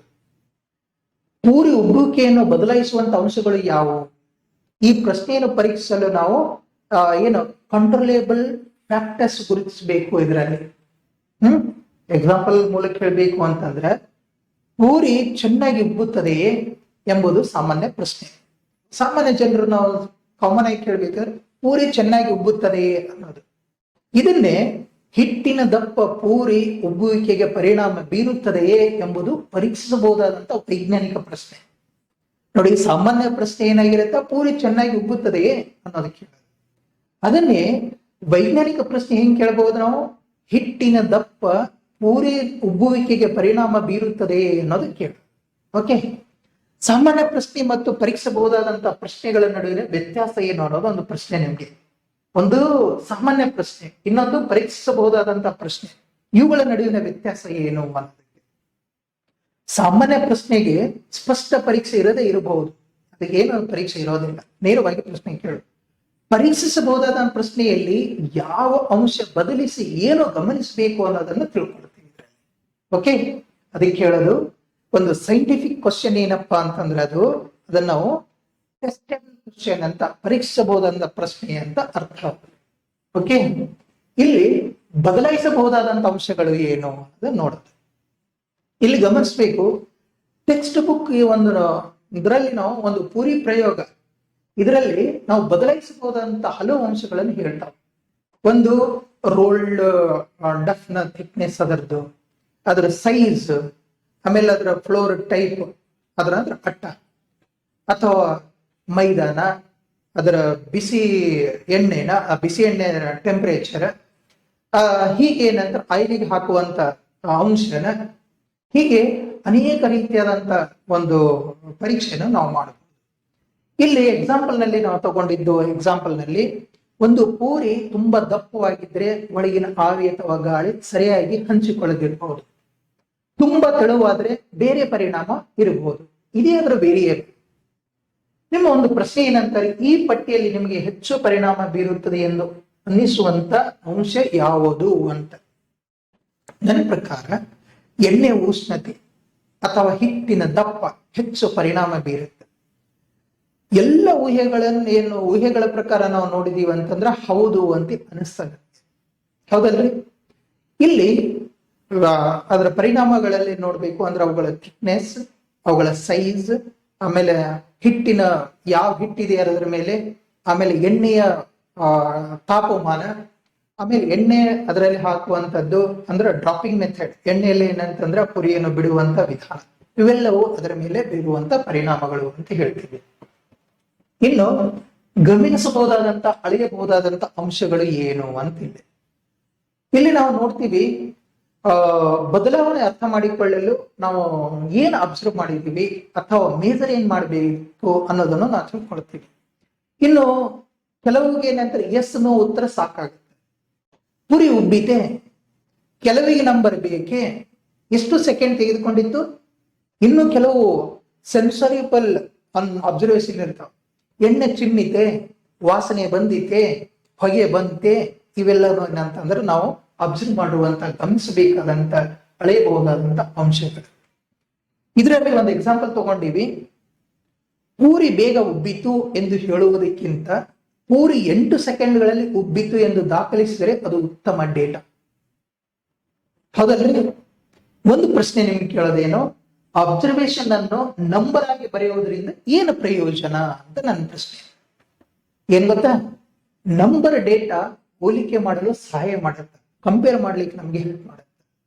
ಬೇಗ ಎಂದಕ್ಕಿಂತ 8 ಸೆಕೆಂಡ್ ಹೆಚ್ಚು, ಇದು ಹೆಚ್ಚು ಸ್ಪಷ್ಟ ಅನ್ನೋದು ನಾವು ತಿಳ್ಕೊಳ್ಬೇಕು. ಇದರಲ್ಲಿ ನೆಕ್ಸ್ಟ್ ಫೇರ್ ಟೆಸ್ಟ್ ನಿಯಮ ಅಂದ್ರ ಒಂದೇ ಸಮಯದಲ್ಲಿ ಒಂದು ಅಂಶ ಮಾತ್ರ ಬದಲಾಯಿಸಿ ಉಳಿದ ಅಂಶಗಳನ್ನು ಒಂದೇ ರೀತಿ ಇಡಿ ಅನ್ನೋದನ್ನು ಗಮನಿಸಬೇಕು. ಇಲ್ಲಿ ಟೆಕ್ಸ್ಟ್ ಬುಕ್ ಅತ್ಯಂತ ಮುಖ್ಯ ನಿಯಮ ಹೇಳಿಕೊಡುತ್ತೆ ನಮಗೆ. ಒಂದೇ ಸಮಯದಲ್ಲಿ ಒಂದು ಅಂಶವನ್ನು ಮಾತ್ರ ಬದಲಾಯಿಸುವುದು ಉತ್ತಮ. ಉಳಿದ ಕಂಡೀಷನ್ ಒಂದೇ ರೀತಿ ಇರಬೇಕು, ಆಗ ಮಾತ್ರ ಫಲಿತಾಂಶ ಯಾವ ಅಂಶದಿಂದ ಬದಲಾಗಿದೆ ಅನ್ನೋದನ್ನ ನಾವು ತಿಳ್ಕೊಳ್ಳಿಕ್ಕೆ ಸಹಾಯ ಆಗುತ್ತೆ. ಎಕ್ಸಾಂಪಲ್ ನಲ್ಲಿ ಇರಬೇಕು ಅಂತಂದ್ರೆ ಇಲ್ಲಿ ಆಯಿಲ್ ಟೆಂಪರೇಚರ್ ಅಂತ ತಗೊಂಡಿವಿ. ಅಂದ್ರ ಎಣ್ಣೆಯ ಉಷ್ಣ, ಇದು ಆಯಿಲ್ ಟೆಂಪರೇಚರ್ ಪರಿಣಾಮ ನೋಡ್ಬೇಕಾದ್ರೆ ನಾವೇನ್ ಮಾಡಬೇಕು, ಅದರ ಒಂದು ಸರ್ಕಲ್, ಅದರ ಹಾಕುವಂತ ಸರ್ಕಲ್ ಒಂದೇ ಥಿಕ್ನೆಸ್ ಇರಬೇಕು, ಒಂದೇ ಸೈಜ್ ಇರಬೇಕು, ಆಯಿಲ್ಗೆ ಹಾಕುವಂತ ವಿಧಾನ ಒಂದೇ ರೀತಿಯಲ್ಲಿ ಇರಬೇಕು.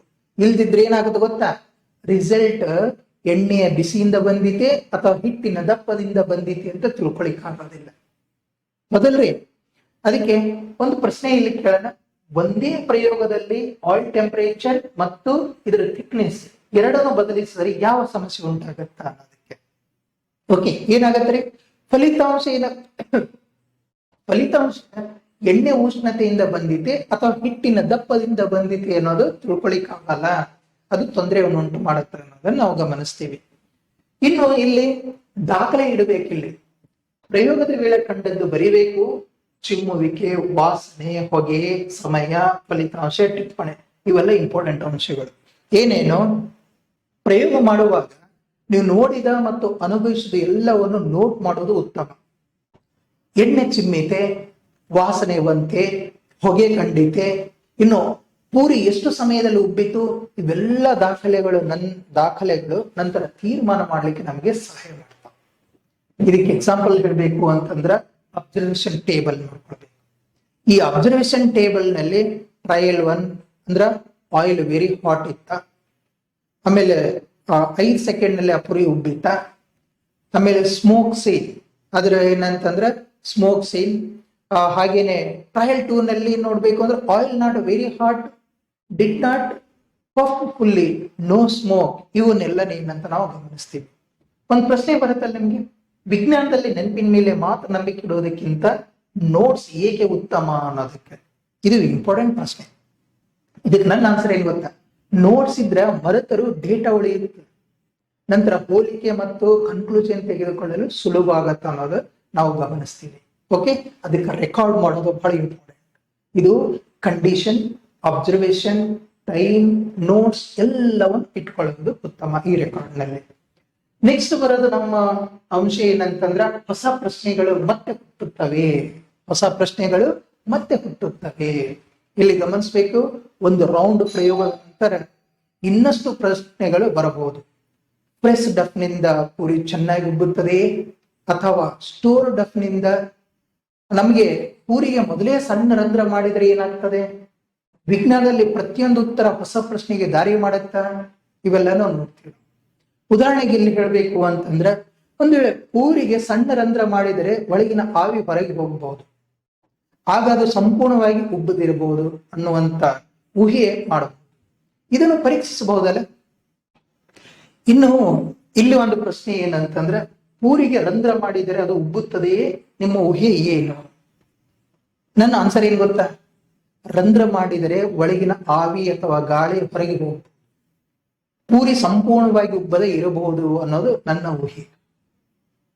ಇನ್ನೊಂದು ಇಲ್ಲಿ ಗಮನಿಸಿ, ಪ್ರಮುಖವಾದದ್ದು ಸಿಸ್ಟಮ್ಯಾಟಿಕ್ ಇನ್ವೆಸ್ಟಿಗೇಷನ್ ಇರಬೇಕು. ಸಿಸ್ಟಮ್ಯಾಟಿಕ್ ಇನ್ವೆಸ್ಟಿಗೇಷನ್ ಟೆಕ್ಸ್ಟ್ ಬುಕ್ ನಲ್ಲಿ ಹೇಳಿಕೊಡುವ ಹಾಗೆ ಸರಳದಿಂದ ಅತ್ಯಂತ ಸಂಕೀರ್ಣದವರೆಗೆ ಎಲ್ಲ ಸೈಂಟಿಫಿಕ್ ಎಕ್ಸ್ಪೆರಿಮೆಂಟ್ ಹಿಂಗೆ ಮಾಡ್ತಾರೆ. ಇದನ್ನೇ ಸಿಸ್ಟಮ್ಯಾಟಿಕ್ ಇನ್ವೆಸ್ಟಿಗೇಷನ್ ಅಂತ ಕರೀತಾರೆ.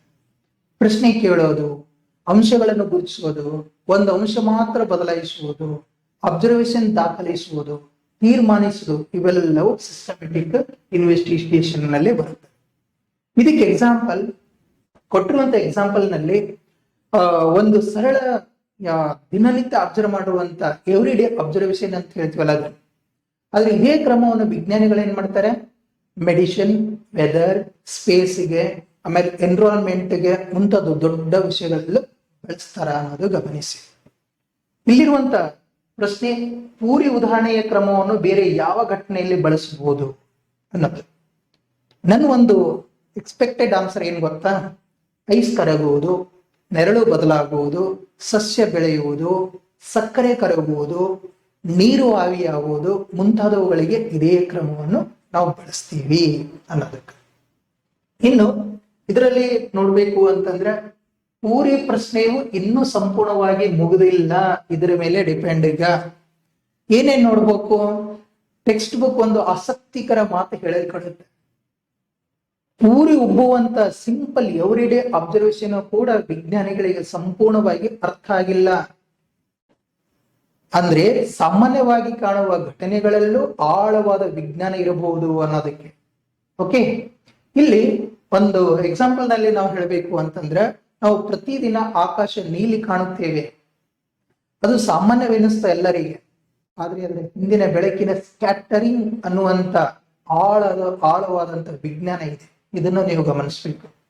ಇಲ್ಲಿ ಪ್ರಶ್ನೆ ನಾವು ನೋಡ್ಬೇಕು ಅಂದ್ರೆ, ಸಾಮಾನ್ಯವಾಗಿ ಕಾಣುವ ಯಾವ ಘಟನೆಗೆ ಹಿಂದೆ ಆಳವಾದ ವಿಜ್ಞಾನ ಇರಬಹುದು ಅನ್ನೋದಕ್ಕೆ. ಆಕಾಶ ನೀಲಿಯಾಗಿ ಕಾಣುವುದು, ಮಳೆ ನಂತರ ಮಣ್ಣಿನ ವಾಸನೆ, ಹಾಲು ಕುದಿದಾಗ ಮೇಲಕ್ಕೆ ಬರುವುದು, ಆಮೇಲೆ ಅಯಸ್ಕಾಂತ ಆಕರ್ಷಣೆ ಆಗೋದು, ಇವು ಸಾಮಾನ್ಯ ಆದ್ರೆ ಆಳವಾದ ವಿಜ್ಞಾನ ಹೊಂದಿರುವಂತ ಘಟನೆಗಳು. ಅದಕ್ಕೆ every day event can hide deep science ಅಂತ ಹೇಳ್ತೀವಿ ನಾವು. ಇದನ್ನ ನಾವೆಲ್ಲರೂ ಗಮನಿಸಬೇಕು. ಇನ್ನು ಚಂದ್ರ ನಂತರದ ಪ್ರಶ್ನೆ ನಾವು ನೋಡ್ಬೇಕು ಅಂತಂದ್ರೆ, ಇಲ್ಲಿ ಪೂರ್ಣಿಮೆಯ ನಂತರ ಚಂದ್ರನ ಬೆಳಕಿನ ಭಾಗ ಕಡಿಮೆ ಆಗುವುದು. ಇದು ಕೇರ್ಫುಲ್ ಅಬ್ಸರ್ವೇಷನ್, ಮಾರ್ಗದರ್ಶನ ನಮ್ಗಿರುತ್ತೆ. ಇಲ್ಲಿ ಏನಂತಂದ್ರ ಟೆಕ್ಸ್ಟ್ ಬುಕ್ ನ ಕೊನೆಯಲ್ಲಿ ಹೇಳಿಕೊಡುತ್ತೆ, ಇಲ್ಲಿ ಪೂರ್ವ ಉಬ್ಬುವಿಕೆ ಇರ್ಲಿ, ಪೂರ್ಣಿಮೆಯ ನಂತರ ಚಂದ್ರನ ಬೆಳಕಿನ ಭಾಗ ಕಡಿಮೆ ಆಗೋದು ಇರ್ಲಿ, ನಿಮ್ಮ ಕೇರ್ಫುಲ್ ಅಬ್ಸರ್ವೇಷನ್ ನಿಮ್ಮನ್ನು ವಿಜ್ಞಾನದ ಸಂಶೋಧಕ ಜಗತ್ತಿಗೆ ಮುನ್ನಡೆಸಲಿ ಅಂತ ಚೆನ್ನಾಗಿ ಹೇಳ್ತಾರಲ್ಲ. ಏನು ಟೆಕ್ಸ್ಟ್ ಬುಕ್ ಕೊನೆಯಲ್ಲಿ ಹೇಳುವಂತ ಮಾತನ್ನು ಇನ್ನೊಂದ್ಸಲ ಗಮನಿಸಿ. ಪೂರಿ ಉಬ್ಬುವಿಕೆ ಇರಲಿ, ಪೂರ್ಣಿಮೆಯ ನಂತರ ಚಂದ್ರನ ಬೆಳಕಿನ ಭಾಗ ಕಡಿಮೆ ಆಗೋದೇ ಇರಲಿ, ನಿಮ್ಮ ಕೇರ್ಫುಲ್ ಅಬ್ಸರ್ವೇಷನ್ ನಿಮ್ಮನ್ನು ವಿಜ್ಞಾನದ ಸಂಶೋಧಕ ಜಗತ್ತಿಗೆ ಮುನ್ನಡೆಸಲಿ ಅನ್ನೋದನ್ನ ನಾವು ನೋಡ್ಬೇಕು. ಇದಕ್ಕೆ ಎಕ್ಸಾಂಪಲ್, ಚಂದ್ರನನ್ನ ಒಂದೇ ರಾತ್ರಿ ನೋಡಿ ತೀರ್ಮಾನಿಸಲು ಆಗೋದಿಲ್ಲ, ಹಲವು ದಿನ ಗಮನಿಸಬೇಕು, ಪ್ಯಾಟ್ರನ್ ಕಂಡುಹಿಡಿಬೇಕು. ಇದೇ ವಿಜ್ಞಾನದಲ್ಲಿರುವಂತ ಪೇಷನ್ಸ್. ನಂದೊಂದು ಪ್ರಶ್ನೆ ಏನ್ ಗೊತ್ತಾ, ಚಂದ್ರನ ಹಂತಗಳನ್ನು ತಿಳಿಯಲು ಎಷ್ಟು ದಿನ ಅಬ್ಸರ್ವೇಷನ್ ಮಾಡ್ಬೇಕು ನಾವು? ಚಂದ್ರನ ಹಂತದ ಪೂರ್ಣ ಪ್ಯಾಟ್ರನ್ ತಿಳಿಯಲು ಸುಮಾರು 1 ತಿಂಗಳು ಅಬ್ಸರ್ವೇಷನ್ ಮಾಡ್ತೀವಿ, ಹೌದಲ್ಲ? ಇನ್ನು ಇದರಲ್ಲಿ ನಾವು ಗಮನಿಸಿರುವಂತಹ ಅಂಶ, ಪಾಠದ ಸಂಪೂರ್ಣ ಸಾರಾಂಶ ನಮ್ಮ ಪಠ್ಯ ಪುಸ್ತಕದಲ್ಲಿ ಕೊಟ್ಟಿದ್ದು. ಏನೇನು ಕೊಟ್ಟಿದ್ದಾರೆ ಇದರಲ್ಲಿ? ಕುತೂಹಲ ಪ್ರಶ್ನೆ ಇದೆ. ಈ ಅಧ್ಯಾಯದ ಸಂಪೂರ್ಣ ಸಂದೇಶ ನೆನಪಿಟ್ಟುಕೊಳ್ಳಿಕ್ಕೆ ನಾವು ನೋಡಬೇಕು. ವಿಜ್ಞಾನ ಕ್ಯೂರಿಯಾಸಿಟಿಯಿಂದ ಆರಂಭವಾಗುತ್ತದೆ, ಅಬ್ಸರ್ವೇಷನ್ ಅದಕ್ಕೆ ಆಧಾರ ಕೊಡುತ್ತದೆ, ಫೋಕಸ್ಡ್ ಕ್ವಶನ್ ನಮಗೆ ದಾರಿ ತೋರಿಸುತ್ತದೆ, ಫೇರ್ ಟೆಸ್ಟ್ ಫಲಿತಾಂಶವನ್ನು ನಂಬಲು ಸಹಾಯ ಮಾಡುತ್ತದೆ, ರೆಕಾರ್ಡ್ ಮಾಡಿದ ಡೇಟಾ ಆಧರಿಸಿ ಕನ್ಕ್ಲೂಷನ್ ತೆಗೆದುಕೊಳ್ತೀವಿ. ಇದಕ್ಕೆ ಉದಾಹರಣೆ ನಾವು ನೋಡಿದೀವಿ. ಪೂರಿ, ಚಂದ್ರ, ಸೂಕ್ಷ್ಮ ಜೀವಿ, ವಿದ್ಯುತ್, ಬಲ, ಕಣಗಳು, ಇಕೋಸಿಸ್ಟಮ್, ಕ್ಲೈಮೇಟ್ ಎಲ್ಲೆಡೆ ಇದೆ. ಎಲ್ಲೆಡೆ ಏನಂತಂದ್ರೆ ಈ ಸೈಂಟಿಫಿಕ್ ಥಿಂಕಿಂಗ್ ನಮಗೆ ಸಹಾಯ ಮಾಡುತ್ತದೆ ಅಂತ ನಾವು ನೋಡ್ತೀವಿ. ಈ ಅಧ್ಯಾಯದ ಒಂದು ಮುಖ್ಯ ಕಲಿಕೆಯನ್ನು ನಿಮ್ಮ ಮಾತಿನಲ್ಲಿ ಹೇಳಲಿಕ್ಕೆ ಸಾಧ್ಯನಾ? ನೀವು ಈ ಕಂಪ್ಲೀಟ್ ಆದಂತ ಅಧ್ಯಯನ ನೋಡಿದೀವಲ್ಲ, ಈ ಅಧ್ಯಾಯದ ಒಂದು ಮುಖ್ಯ ಕಲಿಕೆಯನ್ನು ನಿಮ್ಮ ಮಾತಿನಲ್ಲಿ ಹೇಳಲಿಕ್ಕೆ ಸಾಧ್ಯನಾ? ಹೇಳ್ಬಹುದಲ್ಲ? ಏನೋ ಸಿಂಪಲ್ ಆಗಿ ಏನಂತಂದ್ರೆ ಒಂದು ಮಾತಿನಲ್ಲಿ ಹೇಳ್ಬೇಕು ಅಂತಂದ್ರೆ ಕುತೂಹಲದಿಂದ ಪ್ರಶ್ನೆ ಕೇಳಬೇಕು, ಅಬ್ಸರ್ವೇಷನ್ ಮಾಡಬೇಕು, ಫೇರ್ ಟೆಸ್ಟ್ ಮೂಲಕ ಪರಿಶೀಲಿಸಬೇಕು, ದಾಖಲಿಸಿ ತೀರ್ಮಾನಿಸಬೇಕು. ಇಷ್ಟು ಅಂಶಗಳು ನೀವು ನೆನ್ಪಿಟ್ಕೊಳ್ಬೇಕು. ಏನೇನು ಇನ್ನೊಂದ್ಸಲ ಹೇಳಿ. ಒಂದು ಸಿಂಪಲ್ ಆಗಿ ಕ್ಯೂರಿಯಾಸಿಟಿ, ಅಬ್ಸರ್ವೇಷನ್, ಇನ್ವೆಸ್ಟಿಗೇಷನ್, ಅಂಡರ್ಸ್ಟ್ಯಾಂಡಿಂಗ್ ಅನ್ನೋದನ್ನು ನೀವು ಗಮನಿಸಬೇಕು. ಓಕೆ, ನೆಕ್ಸ್ಟ್ ನಾವು ಈಗ ಎಕ್ಸಿಟ್, ವಿಜ್ಞಾನ ಯಾವ ಪ್ರಶ್ನೆಯಿಂದ ಆರಂಭವಾಗುತ್ತದೆ, ಫೇರ್ ಟೆಸ್ಟ್ ಎಂದರೆ ಏನು, ಪೂರಿ ಇನ್ವೆಸ್ಟಿಗೇಷನ್ ಅಲ್ಲಿ ಒಂದು ವೇರಿಯೇಬಲ್ ಹೇಳಿ, ನಿಮ್ಮದೇ ಒಂದು ಕ್ಯೂರಿಯಾಸಿಟಿ ಕ್ವಶನ್ ಬರೆಯಿರಿ ಅನ್ನೋದು ಪಾಯಿಂಟ್ಸ್ ಮಾಡಿದ್ದೀನಿ. ಪಾಠ ಮುಗಿಸುವ ಮೊದಲು ಚಿಕ್ಕ ಎಕ್ಸಿಸ್ಟ್ ಟಿಕೆಟ್ ನಾವು ತೆಗೆದುಕೊಳ್ಬೇಕು. 4 ಪ್ರಶ್ನೆಗಳಿಗೆ ನಿಮ್ಮ ನೋಟ್ಬುಕ್ ನಲ್ಲಿ ಉತ್ತರ ಬರೀಬೇಕು. ಇದರಿಂದ ನೀವು ಅಧ್ಯಾಯದ ಮುಖ್ಯಾಂಶಗಳನ್ನು ಅರ್ಥ ಮಾಡಿಕೊಂಡಿದ್ದೀರಾ ಅನ್ನೋದು ಗೊತ್ತಾಗುತ್ತೆ. ಬರೀತೀರಾ? ಉದಾಹರಣೆ, ಈಗ ಉದಾಹರಣೆಗೆ ನಾವು ನೋಡ್ಬೇಕು ಅಂತಂದ್ರೆ, ಫೇರ್ ಟೆಸ್ಟ್ ಅಂದರೆ ಒಂದೇ ಸಮಯದಲ್ಲಿ ಒಂದು ಅಂಶ ಮಾತ್ರ ಬದಲಾಯಿಸಬೇಕು, ಉಳಿದ ಅಂಶಗಳನ್ನು ಒಂದೇ ರೀತಿ ಇಟ್ಟು ಮಾಡುವಂತ ಪರೀಕ್ಷೆ, ಇದೇ ಫೇರ್ ಟೆಸ್ಟ್. ಯಾರಿಗೆ ಒಂದು ಕ್ಯೂರಿಯಾಸಿಟಿ ಕ್ವಶನ್ ಹಂಚಿಕೊಳ್ಳಲು ಇಷ್ಟವಿದೆ ಅನ್ನೋದು ನನ್ನ ಒಂದು ಪ್ರಶ್ನೆ. ವಿಜ್ಞಾನ ಏಕೆ, ಹೇಗೆ ಪ್ರಶ್ನೆಯಿಂದ ಆರಂಭ ಆಗುತ್ತೆ. ಫೇರ್ ಟೆಸ್ಟ್ ಅಂದ್ರೆ ಒಂದು ಅಂಶ ಮಾತ್ರ ಬದಲಾಯಿಸುವಂತ ಪರೀಕ್ಷೆ. ವೇರಿಯೇಬಲ್ ಎಣ್ಣೆಯ ಉಷ್ಣತೆ ಅಥವಾ ಹಿಟ್ಟಿನ ದಪ್ಪ, ಇವೆಲ್ಲ ಏನಂತಂದ್ರೆ ನಾವು ಕಲ್ತೀವಿ. 4 ಕ್ವಿಕ್ ಆನ್ಸರ್ ನಿಮ್ ಜೊತೆಗೆ ತೆಗೆದುಕೊಂಡಿವಿ, ಇದನ್ನ ತಗೊಂಡಿವಿ. ಇನ್ನು ನೀವು ಹೋಮ್ವರ್ಕ್ ನಾವು ಮಾಡಬಹುದಲ್ಲ. ಏನೇನು ಇದರಲ್ಲಿ, ನಿಮ್ಮ ಸುತ್ತಲಿನ ಒಂದು ಘಟನೆಯನ್ನು ಆರಿಸಿ 3 ವೈಜ್ಞಾನಿಕ ಪ್ರಶ್ನೆ ಬರೆಯಿರಿ, ಒಂದು ಅಬ್ಸರ್ವೇಷನ್ ಟೇಬಲ್ ನ ರಚನೆ ಮಾಡಿ ಅಂತ. ಇದು ನೀವೆಲ್ಲ ಮಾಡಬಹುದಾ? ನಿಮ್ಮ ಮನೆ, ಶಾಲೆ ಅಥವಾ ಪರಿಸರದಲ್ಲಿ ಕಾಣುವಂತ ಒಂದು ಘಟನೆಯನ್ನು ಆಧರಿಸಿ ಇದನ್ನು ನೀವು ಮಾಡಬಹುದು. ಉದಾಹರಣೆಗೆ, ನೆರಳು ಬದಲಾಗುವುದು, ಸಕ್ಕರೆ ಕರಗುವುದು, ಗಿಡ ಬೆಳೆಯುವುದು, ಮಳೆ ನಂತರ ಮಣ್ಣಿನ ವಾಸನೆ, ಆಮೇಲೆ ಅದರ ಬಗ್ಗೆ 3 ವೈಜ್ಞಾನಿಕ ಪ್ರಶ್ನೆ ಬರೆಯೋದು, ಒಂದು ಅಬ್ಸರ್ವೇಷನ್ ಟೇಬಲ್ ರಚನೆ ಮಾಡೋದು, ಇವೆಲ್ಲ ನೀವು. ಆಮೇಲೆ ಎಕ್ಸಾಂಪಲ್ ನಲ್ಲಿ ಕೊಟ್ಟಿರುವಂತೆ ಐಸ್ ಕರಗುವುದು, ಒಂದು ಘಟನೆ ತೆಗೆದುಕೊಳ್ಳೋದು. ಐಸ್ ಕರಗುವುದು ಅಂತ ತೆಗೆದುಕೊಂಡು ಹೋದ ಘಟನೆ ಅಂತಂದ್ರೆ ಯಾವ ಘಟನೆ ತಗೊಳ್ತೀವಿ? ಐಸ್ ಕರಗೋದು. ಇದಕ್ಕೆ ಪ್ರಶ್ನೆ ಏನು? ಸೂರ್ಯನ ಬೆಳಕಿನಲ್ಲಿ ಐಸ್ ಬೇಗ ಕರಗುತ್ತದೆಯೇ? ಇದು ವೇರಿಯೇಬಲ್ ಅಂತಂದ್ರೆ ಸ್ಥಳ ಅಥವಾ ತಾಪಮಾನ ಅಥವಾ ಸೇಮ್ ಫ್ಯಾಕ್ಟರ್. ಆಮೇಲೆ ಐಸ್ ತುಂಡಿನ ಗಾತ್ರ. ಅಬ್ಸರ್ವೇಷನ್ ಏನ್ ಮಾಡ್ತೀವೋ ನಾವು, ಕರಗಲು ತೆಗೆದುಕೊಂಡ ಸಮಯ ಏನು? ಇದಕ್ಕೊಂದು ಪ್ರಶ್ನೆ. ಮುಂದಿನ ತರಗತಿಯಲ್ಲಿ ನಿಮ್ಮ ಅಬ್ಸರ್ವೇಷನ್ ಟೇಬಲ್ ಹಂಚಿಕೊಳ್ಳಲು ನೀವೆಲ್ಲರೂ ಸಿದ್ಧರಾಗಿರ್ಬೇಕು ಅನ್ನೋದಕ್ಕೆ ನನ್ನ ಒಂದು ವಿಶ್ವಾಸ.